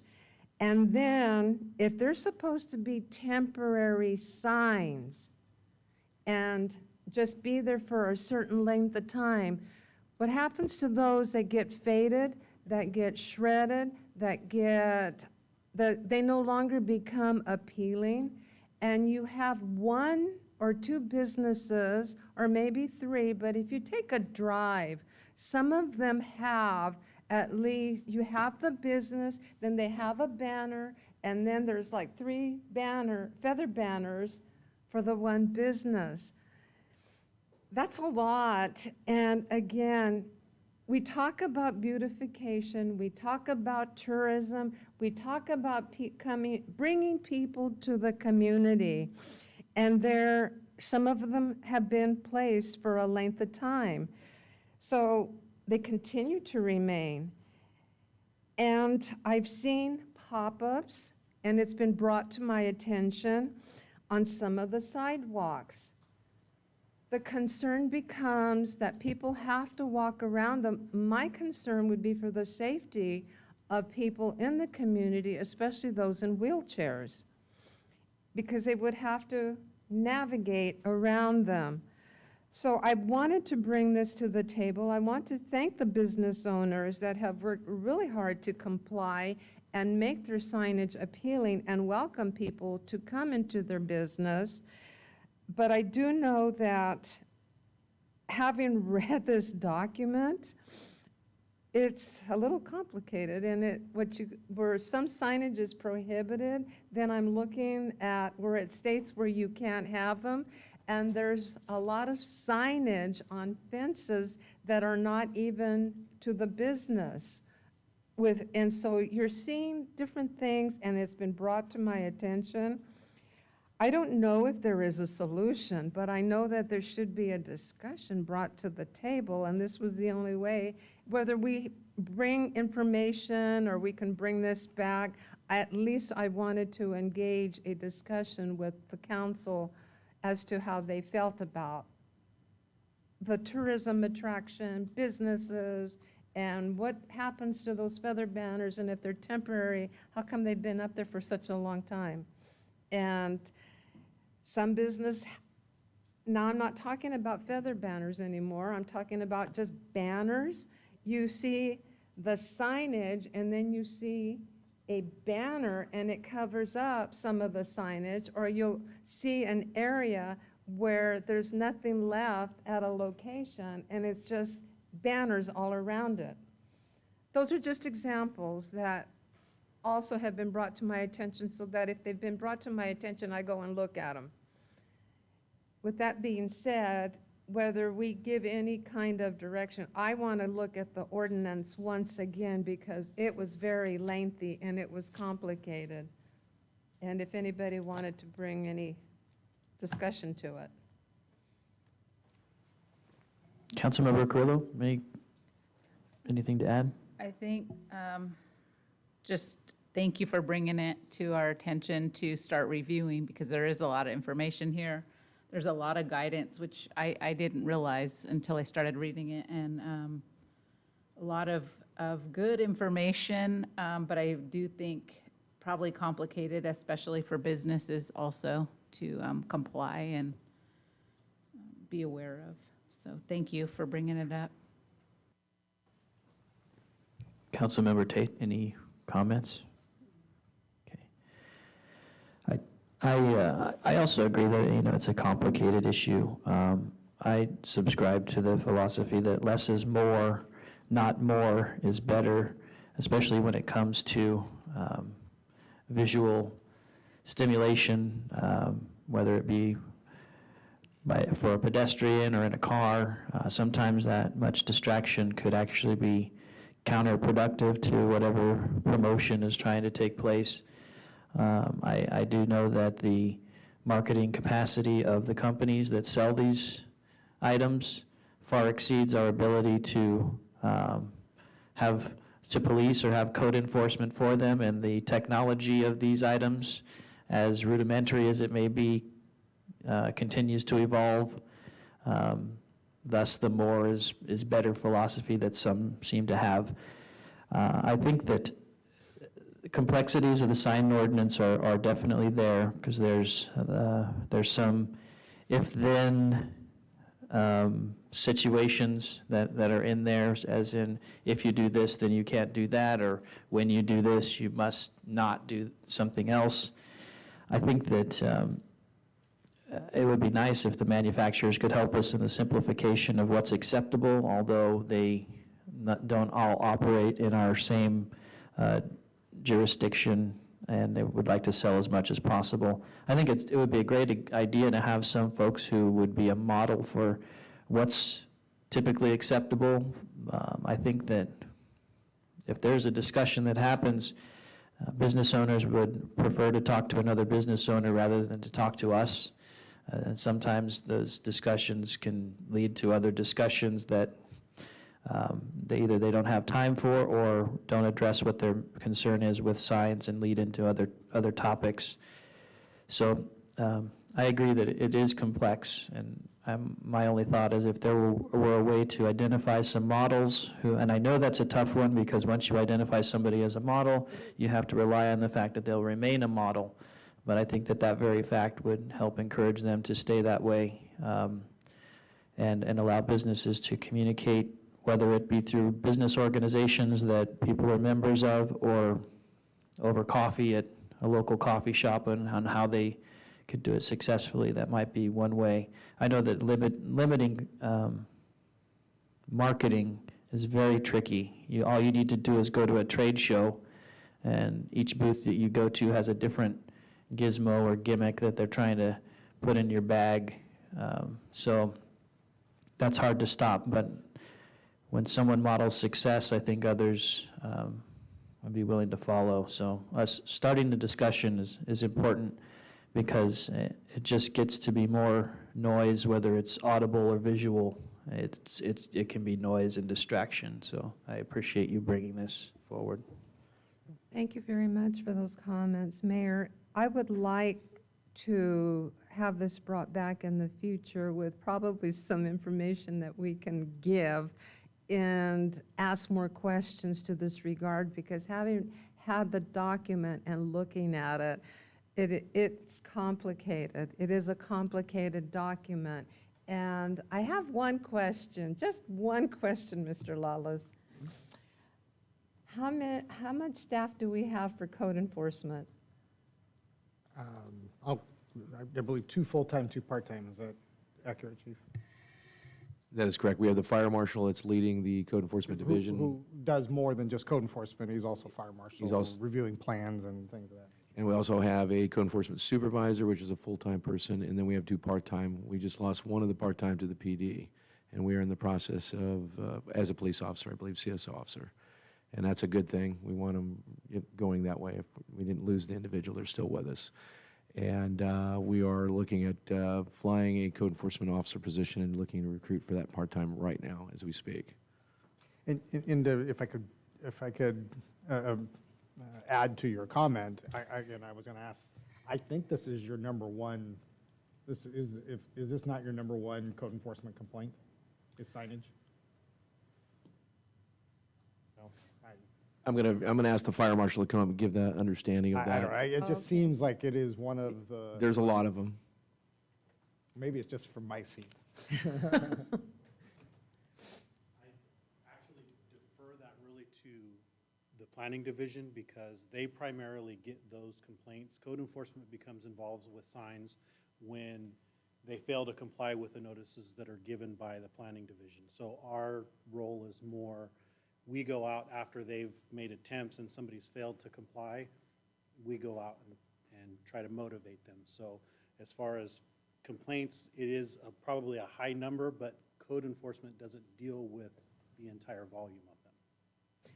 Thank you for that clarification. At least I know that part of the process to that regard. It's, as I said, this subject matter is something I'd like to bring back, but I think we probably should be looking at it once again. And with Councilmember Stowe not being here either, that I'd like to know what he might have to say to this regard too. Mr. Ridenhour, did you have anything you wanted to add? I was just going to confirm that yes, signs are a touchy subject. We get a lot of complaints. We deal with a lot of, and then once there is a complaint, people are often very not happy to have the conversation about the sign that they just purchased. It's not allowable in the district which they've installed it. So we have those discussions very often. Actually, Associate Planner Oscar Cepeda has been working on a pamphlet also that we have to provide to businesses as well to try to encourage them to come in and seek counsel from planners prior to purchasing signs and what signs are allowable. So we're always willing to help. Oftentimes it comes on the back end after a complaint, but we always try to find a happy medium and a way to have the business get what they need by having the recognition and people being able to notice where they are, but also being in compliance with the ordinance. So. And to answer your question about some examples, I would say look to Cornerstone. The development of Main and Olive is a great example of following the downtown design guidelines to a T, especially on signage, as well as Stafford's has signage that complies, and Home Realty. So those are I think 3 newer examples downtown that provide in accordance with the zone, with the sign ordinance. Thank you. And I think, this may be something that we bring back, because it does evolve, just the sign technology does evolve, people have available to them, and being able to keep track of what's new and out there is important for us, but I think bringing it back, even whether it's every quarter or anything, might even be something to review, because as we do have new businesses coming, this is not only a reminder for us, but something that reminds the public that it's on our radar to look at. It doesn't have to be every quarter, but I think even just to dig down, to have, just us discussing it helps bring it to the surface for those who are paying attention to what our actions are, and those maybe that read the paper or listen through Zoom, but that isn't enough to really, I think, get to what the vice mayor is looking for is a little bit of standardization, a little bit of what do you call, holding back a little bit from just purchasing the next bigger, brighter thing that can be purchased to bring attention to the business, which you know, we're not, we're definitely business friendly, but this is definitely something we have to watch for, so. Do you have any suggestions, Vice Mayor, as far as, I'd like to see something come back in about 3 months. Nothing urgent, but just some information to that, and maybe Councilmember Stowe can be a participant to some of this discussion. But what would you like brought back? Um, I mean, we can, I guess, kind of like a study session of the ordinance itself, if you'd like, and That then, probably would be good as if we do have a study session of the ordinance, because it is complicated, of the signage. Staff has some, I know that staff has been flagging issues as we come across some, various citations or notices of violation or complaints, and we'll flag things that we want to see changed from housekeeping perspective too. and the reason I was mentioning code enforcement, because there's, any given Saturday, you could probably pick up 25 yard sale signs that are attached to city light poles, and, it's just, and that's not even speaking to what you're, and those are all things that we're talking about, which are violations of that. I mean, they're all just. which, another thought, and I think to bring it back occasionally is a good idea, but also to develop through the course of reviewing what the violations have been, is to develop an infographic that can be included with business license applications and a utility bill every so often. Maybe as the season changes for garage sales, that might be one that is good to see, that the do's, the don'ts, in a way that doesn't take a lot of reading, just a visual. Just as the signs are visual, that an infographic might help. That would be a suggestion, as well as. I think that's Yeah. if and by the way, it's good to see Oscar here. Oscar, welcome to the arena. I think that's your first staff report you provided, correct? Good job. All right. So good to see Oscar here, but if he's prevailing, maybe that's something we can provide when business license is applied for, and if it's not already, and then when, as part of the renewals, as a reminder as to what the sign stuff is. So Thank you. maybe it'd be, and that's not to suggest there may not, as the city attorney mentioned, there may not be modifications that may be necessary. One off the top of my head as an example, and we've has been the temporary signs, which allows for 90 days, which is renewable. So essentially, you can have a temporary sign that becomes a permanent sign as long as you do the every 90-day renewal, which in the end, is that really the intent of what you're trying to do, to make it a temporary sign? So either allow that kind of sign on a permanent basis in some confine, or say it's 90 days. I don't know. This gets into some of the discussion that perhaps you're wishing to. But I think there are some elements of the code that can probably be. There are things that need to be cleaned up. Thank Okay. you. I'm All right, so I'm gonna thinking of one defer- off the top of my head that I know that there's a better way to do what was intended, but because of what we did, we've opened up a huge loophole that's now being exploited. So it's just stuff, Okay. there are things that we could do to take care of. It's been a long time since we looked at it, and there was a way to do, and this is the way it is. When we looked at it, there was a certain way cities were addressing certain regulations, and then as time goes by, people figure out a better way to kind of get to that same point. So there are a few of those areas that can be addressed for sure. And then obviously, though, I think what city's going to want from the council is what are your specific areas of focus where Right. you think you, as the council, want to see things clarified or changed, so that we can then do that. Because you're right, otherwise it's this huge project, because there's just so much. And Mr. Zepeda brought to my attention is he is on the forefront, and I often deal with staff after things escalate. They said that the volume of complaints from community isn't that great, but there is a lot of signs that are not compliant. And so, but then when people come in, as it is often escalates because they're charges of not being business friendly, and so I see more of them. But on the community side of complaints, he says it's not the highest level of complaint. Just for clarification. They're just pretty, what's the word I'm looking for? Very visible when we do have them. When we do have an issue, because of the nature of it, everybody knows about it. So. That, and I think, We've had some high-profile violations, I guess, or And there, creative readings of what's allowed. and I guess with the next item too, but with this item, there's kind of like the broken window theory where, when one person sees it, they think it's allowed, so getting between that is really difficult, but if we look at it periodically and discuss it, and broadcast it, I think that's important, so. Thank you. Good enough? Does that feel like there's enough direction? Yeah, I'd prefer probably not to do something 3 months from now. I mean, if it's a matter of interest, I mean, maybe that's the outside, but perhaps something sooner than that. No more than 3 months. Yeah, okay, yeah. Okay. Okay. Great. And so now we'll move on to the next item, number 24. Yes, thank you, Your Honor. Let me pull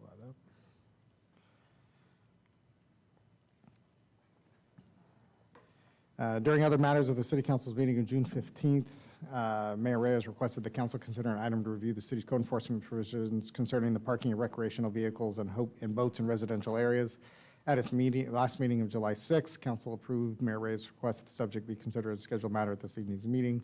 Chapter 21, Article 304 of the Municipal Code addresses on-site parking and loading regulations, which Article 304.11 prohibits the parking and storing of recreational vehicles, boats, campers, trailers, and similar vehicles for a period longer than 72 hours in the front yard setback. Such vehicles may be stored in the side or rear yard behind a minimum 6-foot high solid fence. In addition, at no time are recreational vehicles allowed to be occupied as residences. Porterville's Fire Department's fire prevention, just as some data, is responsible for responding to and enforcing provisions of the municipal code.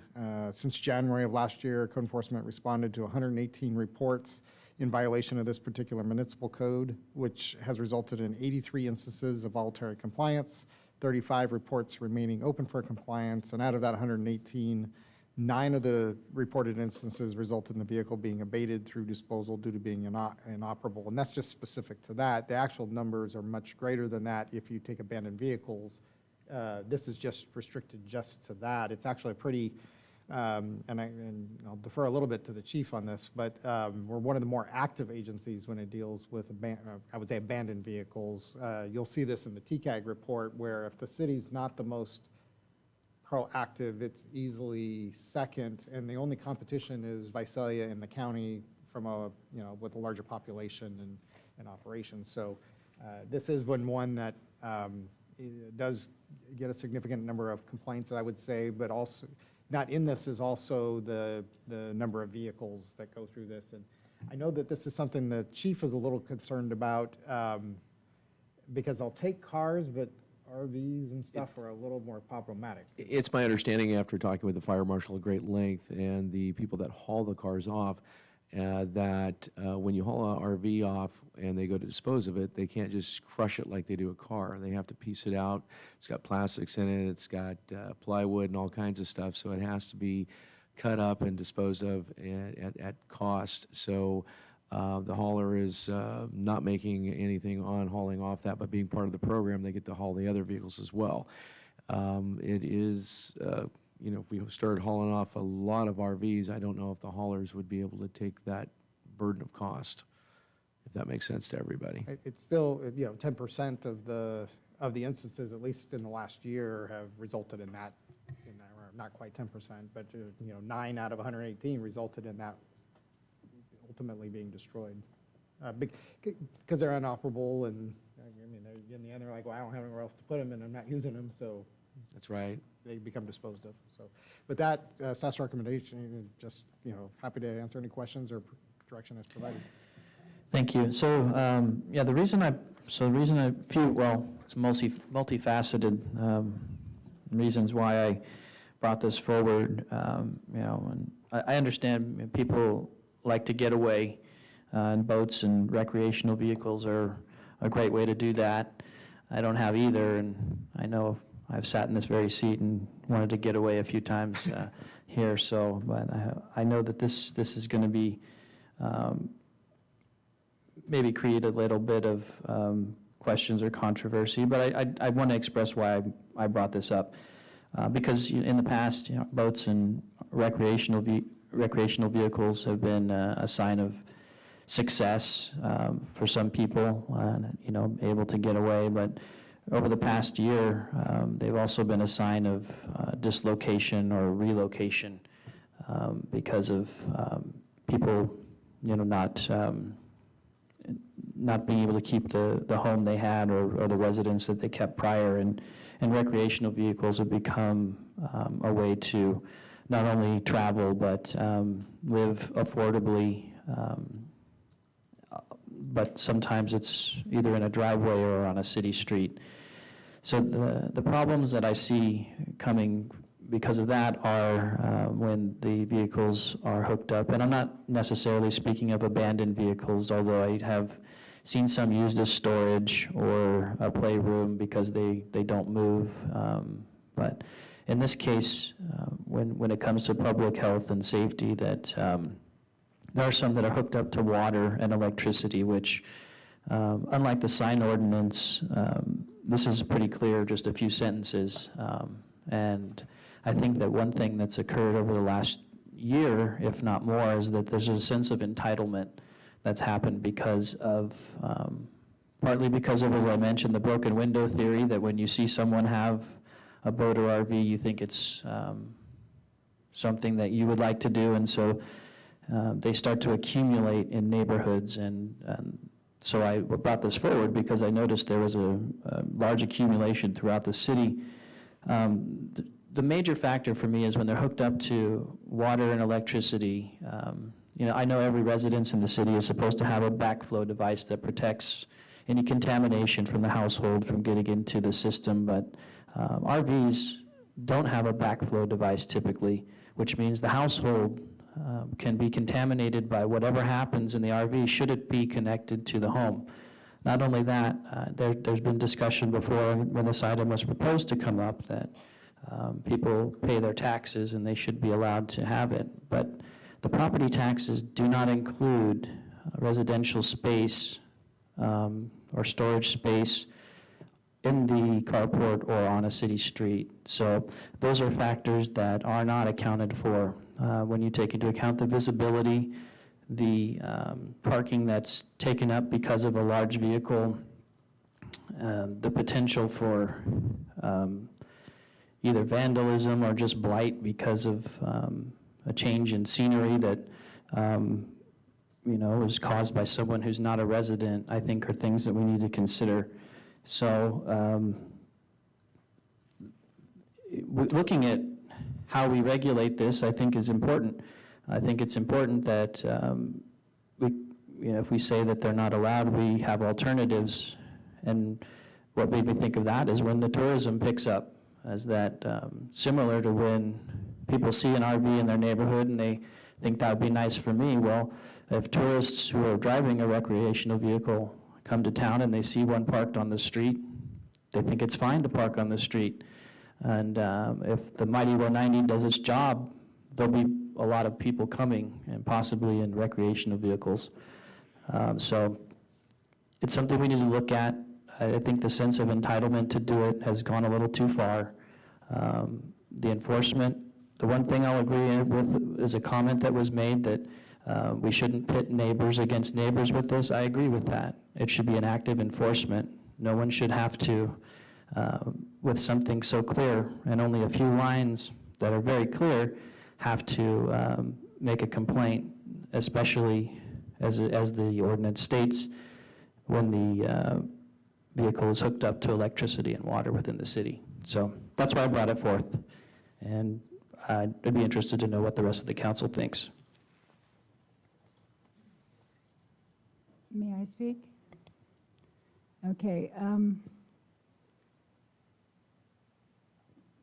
When reading the city ordinance for RVs and boats and travel trailers and so on, it's good to distinguish the difference between something that is, like right now there's a drought. And so sometimes there's a possibility that a fire could start, and then if that ignited one of these vehicles, or, because usually there's some form of fuel, whether it be propane or gasoline or whatever, then that becomes a big hazard. I also see a problem with having them park them behind their houses or on the side yard isn't really going to remedy a long-range problem. Say, for example, we don't know how they maintain their yards. It doesn't specify that there has to be concrete there, and some homes do not have, you cannot get them into the backyard, and so all they have is an RV pad and their concrete. And I have looked at other city ordinances, Clovis, to name one, and they came up with something that I thought was a pretty good idea, and I would like you to consider it. And what they do is they don't allow them to be parked on the street for longer than 72 hours. It's meant to be for loading or unloading, not to be there forever. Motorhomes, Class A, Class C, if they are not driven, then basically they deteriorate because of lack of use. The generators have to be turned on from time to time. They have to be driven. Porterville doesn't really have a lot of RV storage places where you can go. They need to be, a lot of people they're ready to go. They have basement, they have all kinds of articles that are valuable, and they're at high risk if they are stored someplace else. And insurance companies basically base their coverage on where they are going to be as far as who the owner is. And that's also another thing. Are the RVs that are on people's property, do they actually belong to the homeowner or whoever's renting it, or who are they registered to? Which then brings me to this suggestion. Why don't we come up with some sort of a permit system so that people have to provide that they are the owners, that they are insured, and that their tags are up to date and they are usable? Because nothing's worse than if you were to get an RV over on a side yard and you had some sort of an issue going on behind and the fire department tried to get back there. As you stated, they're difficult to disassemble. They're difficult to move. So there's suggestions, and that's the way the Clovis Code has been using for the last couple of years, is a kind of like, and even for I know I'm sort of like scattered here, but even for during holidays, when families come to visit, you mentioned people traveling, they can obtain a permit from their city. And then that kind of helps generate a little bit of revenue as well. So it's just something to think about as far as a reaction, or, having things set in stone, having a little bit of proactive ideas to be able to accommodate those that are, because I've seen the ones on the streets, I've seen them parked on the lawns, I've seen them with flat tires. I know that they don't have current tags. I know that they probably do not have non-op through DMV, and they are an obstruction. But if you take a motorhome out that has not been maintained, like a truck, like a big truck, if you don't check the tires, the airbags, all that, when they go onto the road, then they're actually dangerous to drive. So those are just some information and some things that I'd like the council to consider.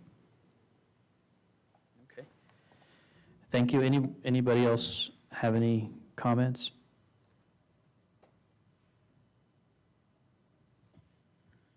In just reading the staff report, so this is what we wanted to do, was just look at enforcing the code that's already in place. Or did we want, because are we discussing changing that code or ordinance? I guess both. Without a discussion, I guess enforcement would be the only real tool. But if there is, and I think there are some places that do want to have storage, and I think there are some opportunities maybe in the future to make it less restrictive to what's available, which is parking on the street. So I'm open to figuring out how we look at how to prevent over-concentration, how to set some guidelines on where to park, how to park, if you can park, how far from a corner, on a cul-de-sac, all the things that become problematic that you observe throughout the city. I was contacted by someone in my district who there was an RV that had the extension open and it was on a cul-de-sac, so I can't imagine how the how the refuse truck would get through. But things like that, I think, need to be more articulated, and I think that it shouldn't have to be, a neighbor that reports it to me that you wouldn't want a C-train parked in front of your house or hanging out of the driveway. So I don't really see, even though it is movable, I think looking at the overconcentration, or at least identifying how concentrated they are, could help us have a better understanding. And I'm open to permitting or something like that so that we could identify areas that maybe have enough, and meaning, if we have to identify a curb strip somewhere where it's preferred that they move once it's overconcentrated. I don't know, but I think the real issue I have is that their accumulation because of people seeing other people having it. And what I don't want is what I see at Morton and Kessing, is that I believe there's at least three that are behind a home that are not operable, that are probably hazardous, as mentioned before. So, those are the things that I don't want to happen, because the more they accumulate and deteriorate, the more likelihood of that happening. But I'm not asking for anything to happen tonight, or I'm not asking for a total crackdown tomorrow. I just am noticing a trend and wanting to make sure we step in front of what I refer to as just entitlement to do it without any enforcement. One thing, all these things that we're talking about as far as these vehicles, they all have wheels. Anything that's going to be driven on the street should be registered, and they all have that in common. So, that's a good starting point to, if they're not registered, is the owner actually the person, because you talk about maybe they're using them as an overflow, or family members living in them or whatever, that could be unsafe too. I mean, I see the whole big picture, but looking for some sort of proactive solution so that we're just not putting, we have limited resources, and possibly even, like I said, could generate some funding because of the lack of storage space in this area, and the fact that a lot of these motor vehicles especially have to be maintained or they will deteriorate. And there's nothing worse. Some people spend more money on their RVs than they do their own homes. So they're very valuable, and it's responsible owners are going to maintain their vehicles just like you would your car. So anyway, that's just another add-on to it. So thank you. Sure. I have a question for Code Enforcement. Probably going to come to Clayton. So given the example the mayor used with RVs that are in a rear, I've seen them as well. They're in a by what means do you have enforcement other than just this code for that kind of a hazard? I will refer to the fire marshal for it. I don't know of one right now. I'll preface this by we're reactive only to complaints. Currently, that's what all these numbers are generated on. We're not proactive going out. But with the example that you used about them being stored, we do require that when we get a complaint and we go out and verify and talk with the people about where they're going to locate it and everything else, we make sure that it is registered, that it is operable by meeting the general definition that's kind of within our industry that's accepted, is it's either capable of going down the roadway or being drawn upon the roadway under its own power, or it will go down the roadway without receiving a citation.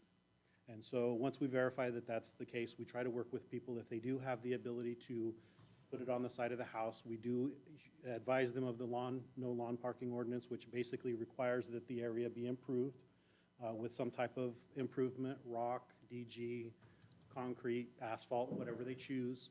And it has to be accessible from the driveway. So we get a lot of people who try to use on a corner, they'll try to use the ramp. And so we discourage that where that comes into play. We've actually, a couple years ago, had somebody put in a driveway approach specifically for their RV to be able to get it into the side yard. Typically, if the RV fits in the side yard, it's not so tight that a person couldn't walk around it or get around it. In my experience, that's what we've come across, is the ability. And then when we get back there, obviously, if there's other weed abatement issues or there's other hazards, we're going to address those while we're there once we see them and try to get them into compliance. So I guess that answers the question I had, which is with a non-operable recreational vehicle being stored in a backyard, is that It gets considered? switched over to the inoperable vehicle ordinance versus the recreational vehicle ordinance, and then gets I got tracked you. through Okay. that process to be removed. And the inoperable vehicle ordinance gives us the ability to actually destroy the vehicle if they fail to comply. Okay. Well, and I mean, I'm more than happy to, as we have numbers on whether it's going up or down, I think to bring it back. But I think the one thing that I wanted to address was the hooked up to water and electricity, which I saw in the ordinance was deemed to be presumptive that someone is living in there if it's. We talk to people about that as well, and we advise them of that. If you're gonna get ready for a trip, hook it up, fill up the water tanks, no problem. Once you're done with that, disconnect the water, plug in the charger, the electric cord, charge the batteries before you go. That's really not what we're looking for. Where we find that is when we get in and we've got a complaint and we go in and we ask for consent to go inspect because we suspect somebody's living in it and they say, no, you can't come in. We can clearly see over the fence. I'm tall enough to see over a 6-foot fence. I can see it's connected to the utilities. You know what? It's either get it disconnected and put back together, or we're going to go ahead and begin the citation process. So, and then also at the same time, I need to see the registrations current and everything else. Okay. Okay, well, I think as far as, bringing it up and discussing it is enough to put it out there in the ether that it's being looked at, and if it needs to be brought back. And you raised as a, their housing insecure. I was trying to remember the nomenclature so there is a fair number of that's not there is a phenomena. We saw it a couple of years ago in Long Beach when we were at the League conference, where Long Beach allowed for the parking of RVs along whatever that main avenue is in front of the convention center. Yeah, let's say it's Ocean. So Ocean Boulevard, but it was allowed it was interesting, you don't usually see parking only allowed from 10 p.m. to 6 a.m., which was specifically so that to keep, I would say, a place for them to be able to stay. And then they had issues that presented itself along that area, and so then they went to no parking. But this is a phenomena that we're at the League conference, I'm sure there'll be, as you're dealing with those that are homeless because that is their home and looking for where they can make their dumps and fill tanks and those sorts of things. It is one of the strategies that some communities are looking at on how to deal with that population that's housing. They're not homeless because they have a place to be, but they are housing insecure because there is no security in that house. So how do you, and so some places have established, I would say, like RV parks with portable restrooms, and there's different strategies that have been utilized for that. I think in Los Angeles, they're employing some parking lots for that, for the precariously housed, trying to provide a safe space, as Mr. Lawless noted.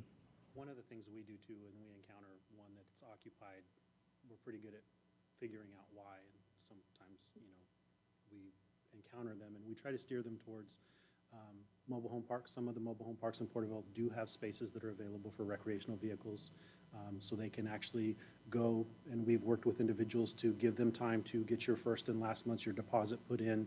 We'll give you some time to get the RV moved over there. We've worked with some of the tow companies to help facilitate getting them moved when the time comes, because they don't have a vehicle that can do it, so that they can get it into the park and they can, we try to understand what's going on, seek first to understand, and then try to find the best solution to the problem. Yeah, and, I'm satisfied with it coming back with some numbers and letting that support or bolster some of the remedies that have been outlined that, I think exist now, but with growth, we could support some of these, or at least let people know that there are some opportunities like that available. And as I mentioned, just bringing it up, I think will alert some people that it's not just something that you do.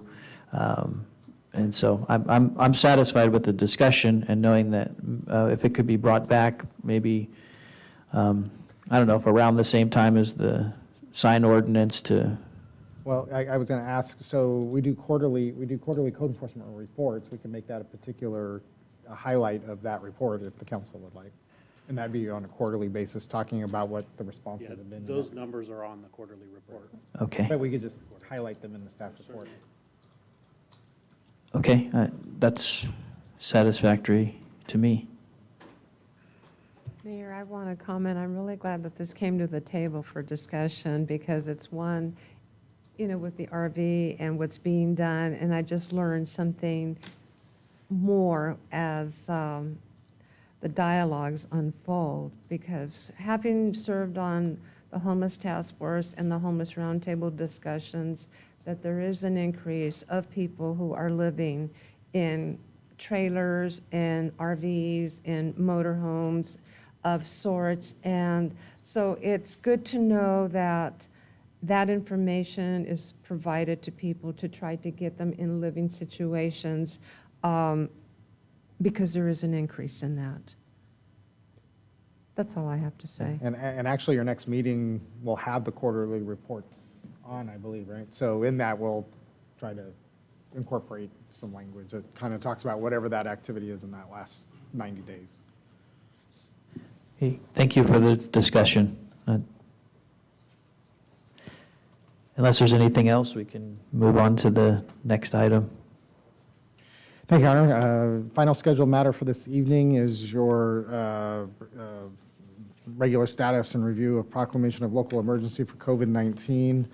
As council is aware, it made its finding of resolution back on March 17th of 2020 and last took action in its review and continued declaration at your last meeting on July 6th, 2021. According to the most recent data provided by Tulare County, which was from last Wednesday, July 14th, there have been 49,964 cases, of which 10,217 are in the 93257 area code. There's been 852 deaths, 48,980 recoveries, and 132 active cases in Tulare County, with 43 in the 93257 area code. I anticipate those numbers to be updated tomorrow. It seems that they're on Wednesdays, they're now updating their numbers on a weekly basis. By their last report, again from last Wednesday, they had not received any new vaccinations because they have a fair supply, but they have 186,586. They are looking about, looks like every week about 2,500 additional vaccinations, but that also is a product because the ages have been moved down to 12 and over when it was 16 and over. Hospitalizations are at, by last Wednesday's report, were at 25, of which 17 were confirmed and 8 were suspected, with 2 ICU patients in the county. And Sierra View's information last updated last Wednesday was 3 COVID patients, 6 suspected, and 4, and doesn't mean there's 4 in the ICU, but it doesn't differentiate whether they're COVID or not. PDC remains in warm status, meaning that it can be reactivated within 72 hours as a regional care facility. The county has issued a letter of concern for of the Delta variant and additional cautions on that. From a city past due utility standpoint, and there's been some legislation that's been issued to try to deal with this outstanding balances that cities all are carrying. We've kind of felt like it's kind of holding steady what it is right now. So right now, unpaid utilities for the city is at $1,050,000, $500,000 of which is water, $290,000 is sewer, and $262,000 is refuse. And that doesn't count in the last month because of, and I think the city's the only one that's taken this action, which is also not to charge late fees. Many cities, even though they're not doing shut-offs, are still assessing late fees. Just in the month of June was $296,000 in late fees that were not assessed. So So kind of, I would say that $1 million, a little bit more than $1 million is where that account balance is kind of standing at with respect to the different city utilities. And so with that, happy to answer any questions. It's kind of just a status report of where things stand and they will change tomorrow. I would anticipate the county to update their situational report, which I will distribute to the council. Okay. Councilmember Carrillo, did you have any comments? No questions, just one comment. Thank you for always providing the most updated information that you could possibly collect. It's a lot, and it was always changing, still is. Just wanted to thank you for that. Very informative and helpful. Councilmember Tate, any questions? Well, excuse me. No, I have no questions, but I am impressed with the statistics. Thank you.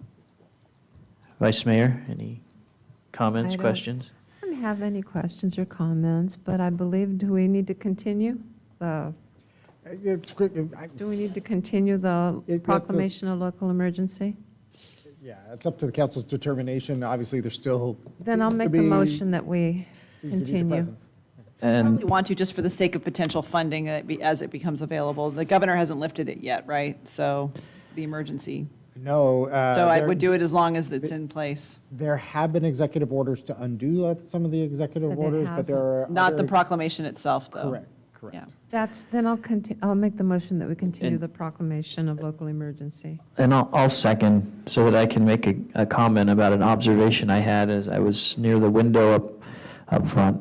A gentleman came in to pay his utility bill, and we asked how much it was, and they told him, and he said, "I'll put $1,000 down." And the person at the window said, "Wow, $1,000? If we have another shutdown, you're going to be set." And so, to me, that means that people, may be anticipating that there's, if they're not already behind, that there's a potential for that. And to continue, I think, would also allow us to be eligible for whatever aid comes forward, as well as, keep the positioning we have with what we've done in the past. DWR has had, I think, I shared this with the council before, Department of Water Resources reached out to the city as they're looking at this dilemma on utilities, and actually reached out, and we provided anything further you've heard, Mike? I've not heard anything further on that. They established a report. I think that some of the reference material that went forward we presented prior to the executive orders and the discussion of the impacts. I've not heard any updates from DWR in regards to that. There is utility assistance available. In fact, there's a significant amount of rental assistance, utility assistance. It is certainly, based on qualified, which Tulare County, gosh, it's in the report. I can't recall it off top. I'm going to say there's $30 million that was matched by the county to the state, dedicated just to Tulare County. I want to say it's $30 million that for qualified individuals for rental and utility assistance. It is out there.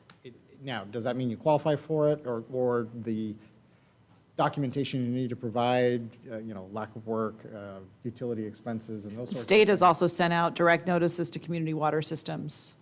So now you can actually apply, and that might be what Mike was talking about, but I know that our water districts are getting that too. Yeah, it wasn't DWR, it was Department of Drinking Water. So Yeah, that's it, Department of Drinking Water. I'm sorry, Yeah. my fault. Okay. I think Councilmember Tate said, okay, with the acronym, so we get DWR, I know. DW. SWRQB. I was going to mention that earlier, that at least for the first couple meetings, the acronyms, we should Yeah, we should go try. all. Or we should just say the state. The state said that. The state said this. Okay, so we have a motion and a second to continue. We'll call for the vote.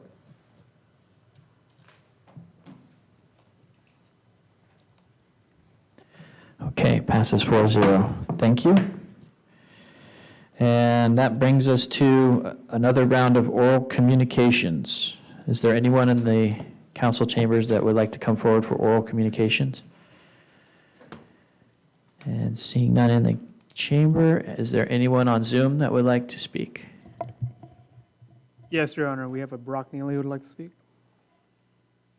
Please welcome him.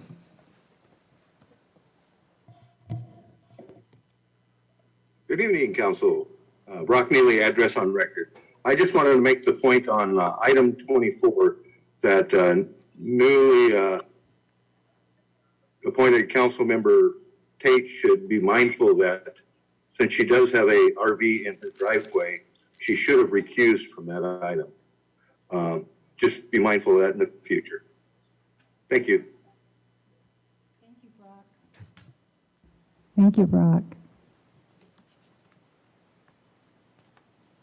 Should I have been recused because I own an RV? If it was action, there may be a question, but I think there was just discussion. Even then, I don't know. I don't know. I wouldn't know off the cuff. We'd have to talk about it. I don't, not necessarily.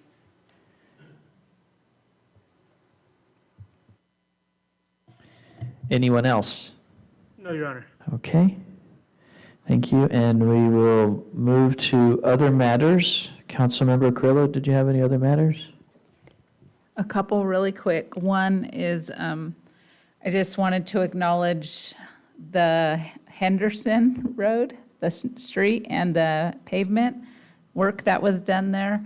I live towards the east side of town, and when I drive through town, I purposely go all the way down Morton to avoid Henderson for the potholes and then the construction. And I don't know the last time I drove down Henderson, except recently. I thought I'd try it, and it was so nice. The road was so nice. And today, as I was meeting with the city manager, a gentleman came up and actually approached Mr. Lawless and thanked him for the same thing, acknowledged the work that was done on Henderson. So that was one thing I wanted to mention. The other was I wanted to just, I guess, acknowledge the staff and thank them for being willing to help with the K-Jug event. You know, that was kind of a tough thing for us in addition to everything else we had to deal with. But I think just that they would be willing to step up with really no notice, not much, but for, you know, the community. So I just wanted to say those two things.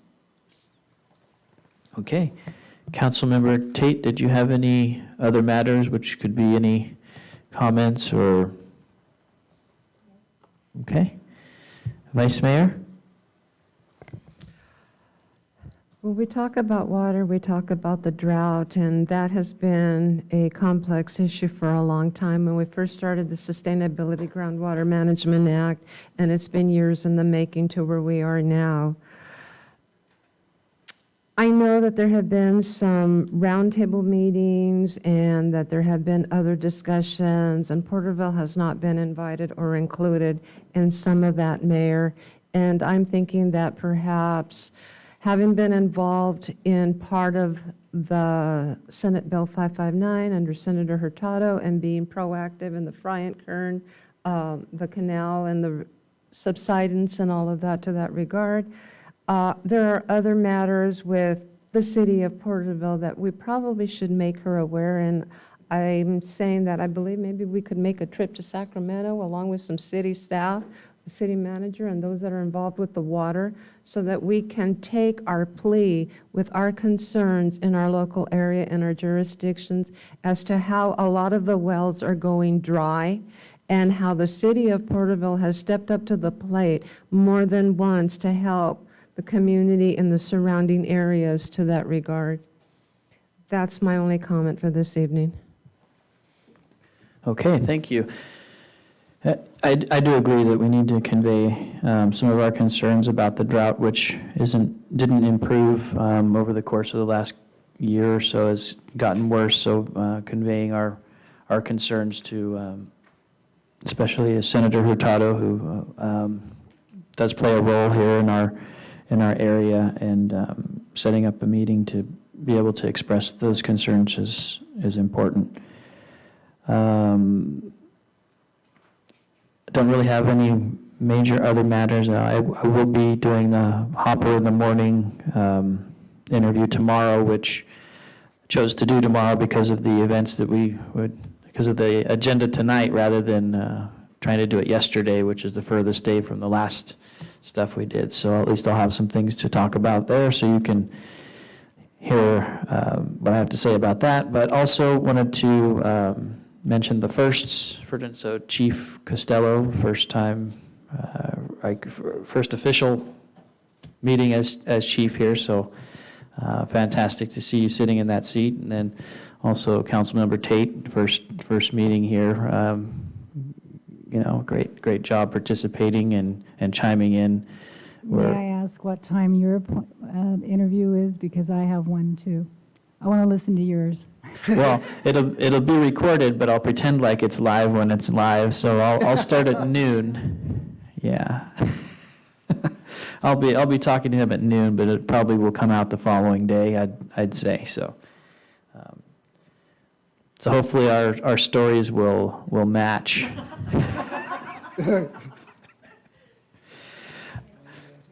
Yeah. Other than that, I have no other matters, and just would like to turn it over to the city manager. Well, wanted to thank Chief Costello, Captain Bartow, and Melinda Rios. Just a really nice event, and it was great to see Chief Crotal's family, and kind of the who made Chief Crotal who he was. Getting to meet his mom, and my neighbor turns out to. I knew there was a connection. I just didn't know it was like a step sister, I think. It turns out, but which I actually brought my neighbor and I closer together. We already were pretty close, and actually now having that connection. So just want to say thanks for that. Just a great send-off for him. Great to see Oscar here tonight. Tonight was his first round in the arena, so good to see him here. I think we're going to call him the Wizard. Somebody else came up with that name, so.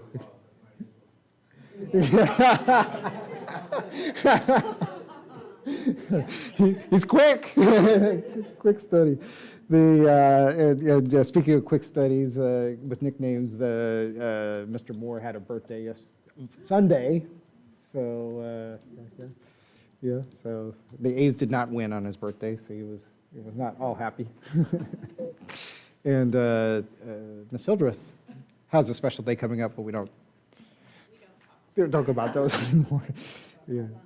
I want to thank Fernando and Terry.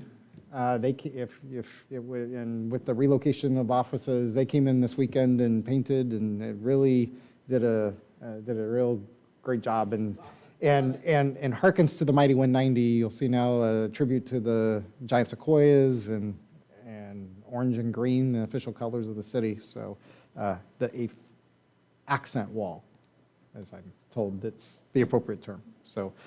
And then just kind of keep on your radar, National Night Out is coming up, and it always is unfortunate for the city for the city council, because we meet on that same, but it's August 3rd. I know that, and this is kind of the opportunity for Chief Costello and his new role and some of his personnel in their new capacities to engage the community, which has been, obviously challenging. So I know that, to the best of our abilities, I know it goes to about 10 o'clock or so it's always a matter of trying to, is there a way to try to, borrow time on both ends of the candle on that day. So just to kind of put it on your radar. With that, thank you. And I think I should say lots of time and I've said this before, thank you for your time and efforts as we're here till 10 o'clock for $20 and a sandwich, as we like to say. So, but all the different meetings that happen and that sort of thing, and the time and commitments that you make to this. And it'll be later than 10 o'clock because we need to go back into closed session. So with that, I better wrap it up.